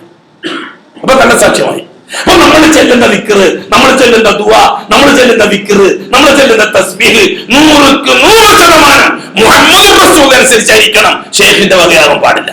അതുകൊണ്ട് നമ്മൾ ദൈനംദിനം ചെല്ലുന്ന ഓരോ ദിക്റുകളും ഒന്ന് കറക്റ്റ് ചെയ്യൽ നിർബന്ധമായിരിക്കും. നമ്മുടെ മെമ്മരിക്കുന്നതിന് മുമ്പ് മുഴുവൻ കറക്റ്റ് ചെയ്യണം. കക്കൂസി കയറുമ്പോൾ ഇപ്പൊ നമ്മൾ ചൊല്ലിക്കൊണ്ടിരിക്കുന്നത് എന്താ? റസൂലുള്ളാഹി തങ്ങൾ ചൊല്ലാൻ പറഞ്ഞത് എന്താ? കറക്റ്റ് ചെയ്തേ പറ്റൂ. കക്കൂസിൽ നിന്ന് ഇറങ്ങുമ്പോൾ ഇപ്പൊ നമ്മൾ ചൊല്ലിക്കൊണ്ടിരിക്കുന്നത് എന്താ? റസൂലുള്ളാഹി തങ്ങൾ ചൊല്ലാൻ പറഞ്ഞത് എന്താ? കറക്റ്റ് ചെയ്തേ പറ്റൂ. ഭക്ഷണം കഴിക്കുമ്പോൾ ചൊല്ലേണ്ടത് എന്താ? ഇപ്പൊ നമ്മൾ ചൊല്ലിക്കൊണ്ടിരിക്കുന്നത് എന്താ? നബി തങ്ങൾ ചൊല്ലാൻ പറഞ്ഞത് എന്താണ്? ഭക്ഷണം കഴിച്ച് കഴിഞ്ഞാൽ ഇപ്പൊ നമ്മൾ ചൊല്ലിക്കൊണ്ടിരിക്കുന്നത് വല്ലാഹി ഒരക്ഷരം വ്യത്യാസം വന്നിട്ടുണ്ടെങ്കിൽ അത് ഷഹാദത്തിന്റെ ചതിയാണ്. ആ ചതി ഷഹാദത്തിനെ ബാത്തിലാക്കി കളയും. ആ ഷഹാദത്ത് തൗഹീദിലുള്ള ഷഹാദത്തിനെ ബാത്തിലാക്കും. ആ ഷഹാദത്ത് ഇബാദത്തിനെ ബാത്തിലാക്കും. ഇബാദത്ത് ബാത്തിലായാൽ ഈമാൻ ബാത്തിലാവും. ഈമാൻ ബാത്തിലായാൽ ഫഹുവ ദാഖിലുൻ ഫിന്നാർ വഹുവ ഖാലിദുൻ ഫിന്നാർ, നരകത്തിൽ ശാശ്വതമായി. നിസ്കരിക്കുമ്പോൾ ഓരോ ജോലി ചെയ്യുമ്പോഴും കൈ പൊക്കുമ്പോൾ ഷഹാദത്തുമായിട്ട് ബന്ധപ്പെടുത്തണം. ഞാൻ ഇപ്പോൾ ഈ പൊക്കിയതുപോലെ തന്നെയാണോ റസൂലുള്ളാഹി തങ്ങൾ പൊക്കിയത്? കെട്ടുമ്പോൾ ഞാൻ ഈ കെട്ടിയതുപോലെ തന്നെയാണോ റസൂലുള്ളാഹി തങ്ങൾ കെട്ടിയത്? എന്തുകൊണ്ട്? ഞാൻ ഷഹാദത്ത് കൊടുത്തത് ആർക്കാണ്? മുഹമ്മദ് അല്ലാഹുവിന്റെ റസൂലാണെന്ന് ഷഹാദത്ത് കൊടുത്തത്. അപ്പോൾ ഞാൻ കൈകെട്ടുന്നത് ആര് കെട്ടിയ പോലെ ആയിരിക്കണം? മുഹമ്മദ് മുസ്തഫ കെട്ടിയതുപോലെ ആയിരിക്കണം. എന്തുകൊണ്ട്? മുഹമ്മദ് അല്ലാഹുവിന്റെ റസൂലാണെന്ന് ഷഹാദത്ത് കൊടുത്തവനാണ് ഞാൻ. അപ്പം വേറെ ആരോ കെട്ടിയതുപോലെ കെട്ടിയാൽ ഞാൻ ആ ഷഹാദത്തിനെതിരായി, ഞാൻ കൊടുത്ത സാക്ഷിത്വത്തിനെതിരായി. ഇനി ഞാൻ ഓരാൻ പറയുന്നത് എന്തായിരിക്കണം? അത് മുഹമ്മദ് റസൂലുള്ളാഹി തങ്ങൾ പറഞ്ഞേ ആവാൻ പറ്റുള്ളൂ. അപ്പൊ നിങ്ങൾ ചോദിക്കും, ശേഖന്മാർ അങ്ങനെ ഇല്ലാതെ ഉണ്ടാക്കിത്തരോ? ഇമാം നവവി തങ്ങൾ തന്നെ, ഇമാം നവവി തങ്ങൾ ഉണ്ടാക്കുമ്പോൾ ചൊല്ലുന്ന ദുആനെ പറ്റി പറഞ്ഞിട്ട് അത്ഭുതം കൂടി. ബഹുമാനപ്പെട്ട റസൂലുള്ളാഹി തങ്ങൾ ഉണ്ടാക്കുന്ന സമയത്ത് ഉമ്മത്തിനെ പഠിപ്പിച്ചത് ഒറ്റൊരു കാര്യം എന്താണ്? ബിസ്മില്ലാ. ഒരൊന്നും നബി തങ്ങൾ പഠിപ്പിച്ചിട്ടില്ല. ഉണ്ടാക്കുമ്പോൾ തുടക്കം ബിസ്മില്ല, വേറൊന്നും പറയേണ്ടതില്ല. ഇമാം നവവി തങ്ങൾ ഇത് കള്ളമായ കുറെ ദുആക്കൾ ഇമാം നവവിന്റെ കാലഘട്ടം ആലോചിച്ചോക്കണം. ഇപ്പൊ അല്ല, ഇന്നലെയല്ല, ഞാൻ നല്ല മുജാഹിദീങ്ങൾ വന്നത്, അല്ലെങ്കിൽ മുജാഹിദീങ്ങൾ വന്നതാണെന്ന് വന്നിട്ട് തള്ളിയല്ലേ നബി മകൻ. ഇമാം നവവി റഹ്മത്തുള്ളാഹി എഴുതിയത് എന്താ എഴുതിയത്? ഇമാം നവവി റഹ്മത്തുള്ളാഹി എഴുതി എന്തൊക്കെ കള്ളമായ ദുആക്കളാണ് പൂർവികൻ ഉണ്ടാക്കി വെച്ചിരിക്കുന്നത്. അത് മുഴുവനും ബിദ്അത്താണ്, മുൻകറത്താണ്, ലാലത്താണ്, അപകടമാണ്, ഒരിക്കലും ചെയ്യരുത്. എന്തെല്ലാം ദുആകളാണെന്ന് അറിയാം? പണ്ട് നൂറ്റാണ്ടുകൾക്ക് മുമ്പേ ഡ്യൂപ്ലിക്കേറ്റ് ദുആകൾ. ഒന്ന് മുഖം കഴുകുമ്പോഴുള്ള ദുആ, അല്ലാഹുവേ എന്റെ മുഖം നീ വെളുപ്പിക്കണമേ, അല്ലാഹുവേ യൗമ തബിയദ്ദുൽ വുജൂഹ്, മുഖങ്ങൾ വെളുക്കുന്ന ദിവസം എന്റെ മുഖം നീ വെളുപ്പിക്കണേ, മുഖങ്ങൾക്കുള്ള ദുആ. കൈകളുള്ള ദുആ, അല്ലാഹുമ്മ കിതാബി ഫി യമീനി, എന്റെ കിതാബ് നീ വലത്തെ കൈ തരണമേ. അത് അടുത്ത കൈ അല്ലാഹുമ്മ ലാ തുഅതി കിതാബി ഫി ശിമാലി, അടുത്ത എന്റെ കിതാബ്. ഇതെല്ലാം ഇമാം നവവി ആ ദുആ എടുത്ത് ഉദ്ധരിച്ചിട്ട് പറഞ്ഞു, ഈ ദുആ മുഴുവനും കള്ളമാണ്. ഇമാം നവവി കള്ളമാണ് എന്ന് വെച്ചാൽ ഇതേപോലെ ഡ്യൂപ്ലിക്കേറ്റ് കള്ള ദുആ ഒരുപാട് ഈ പറഞ്ഞ കൂട്ടക്കാര് ഈ ഇസ്ലാമിന്റെ ഉള്ളകത്ത് കടത്തിക്കൂട്ടിയിട്ടുണ്ട്. അതുകൊണ്ട് തന്നെ മരിക്കുന്നതിന് മുമ്പ് ഇതൊക്കെ ഒന്ന് കറക്റ്റ് ചെയ്യേണ്ടത് ആവശ്യമാണ്. ഒരു ദിവസമെങ്കിലും ഷഹാദത്ത് പാലിച്ചേ പറ്റൂ. മുഹമ്മദ് റസൂലുള്ളാഹിയുടെ ഷഹാദത്ത് ഒരു ദിവസമെങ്കിലും പാലിച്ചേ പറ്റൂ. ഇല്ലെങ്കിൽ നാളെ ആഖിറത്തിൽ ഈ ഷഹാദത്തുമായിട്ട് അല്ലാഹുവിന്റെ മുമ്പിൽ ചെല്ലാൻ പറ്റുകയില്ല. കാരണം ലാ ഇലാഹ ഇല്ലല്ലാഹയുടെ ഷഹാദത്ത് ലംഘിച്ചിട്ടുണ്ടോ, മുഹമ്മദ് റസൂലുള്ളാഹിയുടെ ഷഹാദത്ത് ലംഘിച്ചിട്ടുണ്ടോ എന്ന് നമ്മൾ സ്വന്തം അനുഭവിച്ച് പഠിച്ചേ പറ്റൂ. ഇല്ലെങ്കിൽ അപകടമാണ്. അപ്പൊ അൽ ഇൽമു ഹയാത്തുൽ ഇസ്ലാം, ഇൽമു തന്നെയാണ്. നിങ്ങൾ എന്ത് കളിച്ചാലും ഇൽമിന്റെ അപ്പുറത്തേക്ക് ഇസ്ലാമിനെ കൊണ്ടുപോകാൻ പറ്റില്ല. പഠിച്ചേ പറ്റൂ. ഓരോ കാര്യങ്ങൾ പഠിച്ചേ പറ്റൂ. റസൂലുള്ളാഹി തങ്ങൾ അകലത്തിനാണ് പഠിപ്പിച്ചത്. ബറാ ബിൻ ആസിബിനെ തൊട്ട് റിപ്പോർട്ട് ചെയ്ത ഹദീസ്, റസൂലുള്ളാഹി തങ്ങൾ സല്ലല്ലാഹു അലൈഹി വസല്ലം ബറാ ബിൻ ആസിബ് പറഞ്ഞു, ഉറങ്ങാൻ കിടക്കുമ്പോൾ ദുആ ഞങ്ങൾക്ക് റസൂലുള്ളാഹി തങ്ങൾ പഠിപ്പിക്കുമായിരുന്നു. ഖുർആനിലെ സൂറത്ത് പഠിപ്പിക്കുമായിരുന്നു. അങ്ങനെ ഞങ്ങൾ ഓരോരുത്തരും പഠിച്ചു ആ ദുആ. അല്ലാഹുമ്മ അസ്ലംതു നഫ്സി ഇലൈക് വവജ്ജഹ്തു വജ്ഹി ഇലൈക് വഅൽജഅതു ലഹി ഇലൈക്. പിന്നെ اللهم أسلمت نفسي إليك ووجهت نفسي إليك وألجأت ظهري إليك وفوضت أمري إليك رغبة ورغبة إليك لا ملجأ ولا منجأ منك إلا إليك آمنت بكتابك الذي أنزلت وبنبيك الذي أرسلت. سبحان ബറാ ബിൻ ആസിബ് റളിയല്ലാഹു അൻഹു ഞങ്ങൾ റസൂലുള്ളാഹി സ്വല്ലല്ലാഹു അലൈഹി വസല്ലം തങ്ങളുടെ മുമ്പിൽ ഈ ദുആ ഓതി കേൾപ്പിച്ചു കൊടുത്തു. കാണാണ്ട് പഠിക്കാൻ പറഞ്ഞ ദുആ പാഠം നോക്കാൻ വേണ്ടിയിട്ട് ഓതി കേൾപ്പിച്ചു. ബറാ ബിൻ ആസിബ് പറയുന്നു, ഞാൻ ഓതി കൊടുത്തു. ഫവ്വൽതു അംരി ഇലൈക വഅൽജൽതു ലഹി ഇലൈക റഗ്ബത്തൻ വറഗ്ബത്തൻ ഇലൈക അങ്ങനെ പറഞ്ഞു ആമന്തു ബികിതാബിക അല്ലദീ അൻസൽ വബിറസൂലിക അല്ലദീ അർസൽ. ഞാൻ അങ്ങനെ പറഞ്ഞു. അപ്പോൾ റസൂലുള്ളാഹി സ്വല്ലല്ലാഹു അലൈഹി വസല്ലം അങ്ങനെയല്ല ഞാൻ പഠിപ്പിച്ചത് അങ്ങനെയല്ല. ഞാൻ പഠിപ്പിച്ചത് നബിയിക അല്ലദീ അർസൽത എന്നാണ്. നിങ്ങൾ പറഞ്ഞത് റസൂലിക അല്ലദീ, നബിനേക്കാൾ പോലിച്ച റസൂൽ തന്നെയല്ലേ, നബിനേക്കാൾ ഉപയോഗിക്കാൻ നല്ല വാക്കും റസൂൽ തന്നെയല്ലേ. പക്ഷെ അവിടെ റസൂലുള്ളാഹി തങ്ങൾ സമ്മതിച്ചു കൊടുത്തില്ല. എന്തുകൊണ്ട്? അഷ്റഫുൽ ഖൽഖ് പഠിപ്പിച്ച ദുആ നബി തങ്ങളുടെ വകയല്ല, വഹിയാണ്. അപ്പൊ നമ്മുടെ ഒരു മാറ്റത്തിരുത്തുകൾ വന്നാൽ നമ്മൾ വഹിയിനെ തിരുത്തിയവരാവും. അപ്പൊ നല്ലതല്ലേ എന്ന് പറഞ്ഞിട്ട് നമ്മൾ നബി തങ്ങൾ പഠിപ്പിച്ച ദുആന്റെ സ്ഥാനത്ത് വേറൊരു ദുആ ഉൾക്കൊള്ളിക്കുമ്പോൾ റിസാലത്തിനെ നിഷേധിക്കൽ വരെ ആ കാര്യത്തിൽ വരും. അത്ര അപകടമാണ്. അതുകൊണ്ട് നല്ലതല്ലേ, അത് പൂർവികന്മാർ ചെയ്തതല്ലേ. പൂർവികന്മാർ ചെയ്തു എന്നല്ലതാണ്. പൂർവികന്മാർ ചെയ്തെന്ന് വെച്ചാൽ ഇവിടെ നമുക്ക് കേരളക്കാരെ സംബന്ധിച്ചോളം 135 കൊല്ലമേ ആയിട്ടുള്ളൂ ഹദീസ് കിട്ടാൻ തുടങ്ങിയിട്ട്, ബിദ്അത്ത് കിട്ടാൻ തുടങ്ങിയിട്ട്. 1200 കൊല്ലമായി, ചില്ലറയല്ല. 1200 കൊല്ലമായി ബിദ്അത്തുമായിട്ട് നടക്കാൻ തുടങ്ങിയിട്ട് കേരളക്കാര്. ആ കേരളക്കാർക്ക് ഹദീസ് എന്താണെന്ന് മനസ്സിലായി 135 കൊല്ലമായിട്ടുള്ളൂ. ഇസ്ലാമിക നവോത്ഥാന ചരിത്രത്തിൽ കേരളത്തിന്റെ ചരിത്രം എന്താണ് സുഹൃത്തുക്കളെ? എന്താ മനസ്സിലാക്കാത്തത്? നവോത്ഥാന ചരിത്രത്തിൽ എന്താണ് കേരളത്തിന്റെ ചരിത്രം? കേരളത്തിലെ ഇസ്ലാമിക ചരിത്രത്തിലെ ഏറ്റവും വലിയ മഹാൻ ആരാണ്? ഒരു വലിയ പൊട്ടുമ്പോൾ ഗാന്ധി എത്ര കൊല്ലം? 300 കൊല്ലത്തിനിപ്പുറം. സൈനുദ്ദീൻ മഖ്ദൂം 200 കൊല്ലത്തിനിപ്പുറം. അപ്പൊ 1430 കൊല്ലയിലെ കേരളത്തിൽ ഇസ്ലാം വന്നിട്ട് 1430 കൊല്ലം പഴക്കമുള്ള കേരളത്തിലെ ഇസ്ലാമിന്റെ തലപ്പത്തിരിക്കുന്നത് 300 കൊല്ലത്തിനിപ്പുറത്തുള്ള ഇവരാണെങ്കിൽ എന്തായിരിക്കും പൂർവികന്മാരായ കേരളത്തിലെ മുസ്ലിമുകളുടെ അവസ്ഥ? എന്തായിരിക്കും? ആരായിരിക്കും അവർ? ചരിത്രം പരിശോധിക്കാന്നല്ലേ ഉള്ളൂ. ജാതീയതയുടെ പേരിൽ, മതത്തിന്റെ പേരിൽ ക്രൂരമായ പീഡനങ്ങൾ അനുഭവിച്ചപ്പോൾ ഈഴവന്മാരും ആശാരിമാരും മൂശാരിമാരും അതേപോലെ തന്നെ ഹരിജനങ്ങളും കൂട്ടമായിട്ട് ഇസ്ലാമിലേക്ക് വന്നു. അവർ മതം മാറിയവരായി. ആ കാലഘട്ടത്തിൽ ഭരിക്കുന്നവർ അവർക്ക് മതം മാറിയ മുസ്ലിങ്ങൾ എന്ന പേരും കൊടുത്തു. അവരുടെ ആ പീഡനത്തിൽ നിന്ന് രക്ഷപ്പെടാൻ വേണ്ടിയിട്ട് അവർക്ക് ആകെ ആശ്രയം മതം മാറൽ മാത്രമേ ഉണ്ടായിരുന്നുള്ളൂ. പക്ഷെ ദീനുൽ ഇസ്ലാം എന്താണെന്നോ അതിന്റെ മൂല്യങ്ങൾ എന്താണെന്നോ പഠിക്കാനും പഠിപ്പിക്കാനും സംവിധാനങ്ങൾ ഉണ്ടായിരുന്നില്ല. സംഭവിച്ചതോ പരമ്പരാഗതമായിട്ട് കുറെ ആചാരങ്ങൾ നിലനിന്നുണ്ട്. അതിനെതിരായിട്ടാണ് 200 കൊല്ലത്തിന് ഇപ്പുറത്തെ നവോത്ഥാന നായകന്മാര് അതിശക്തമായ ഇടപെടലുകൾ ഉണ്ടാക്കിയത് നമ്മുടെ കേരളത്തിൽ. അൽഹംദുലില്ലാഹ്. ചുരുക്കത്തിൽ എന്റെ പ്രിയപ്പെട്ട സുഹൃത്തുക്കളെ, സഹോദരന്മാരെ, 2 ഷഹാദത്തിൽ രണ്ടാമത്തെ ഷഹാദത്തിൽ റിസാലത്തിലുള്ള ഷഹാദത്താണ്. റിസാലത്തിലുള്ള ഷഹാദത്ത് എന്ന് പറഞ്ഞാൽ അഅ്മാലിലുള്ള ഷഹാദത്താണ്. ആ ഷഹാദത്ത് പാലിക്കണം. അത് ആദ്യമായി പാലിക്കേണ്ടത് ഏതിലാണ്? 5 നേരത്തെ നിസ്കാരത്തിലാണ്. അടുത്ത ആഴ്ചയും കൂടിയാണ് നമുക്ക് ബാക്കിയുള്ളത്. അവിടെ നിന്ന് അങ്ങോട്ട് റമദാനിലേക്ക് നമുക്കൊന്ന് ചാടി പിടിക്കാം ഇൻഷാ അല്ലാഹ്. അടുത്ത ആഴ്ച ഒരാഴ്ച മാത്രം ബാക്കിയായതുകൊണ്ട് അതുകൊണ്ട് ഇങ്ങനെ വഴിയായിട്ട് കാര്യങ്ങൾ ഗ്രഹിച്ചിരിക്കണം.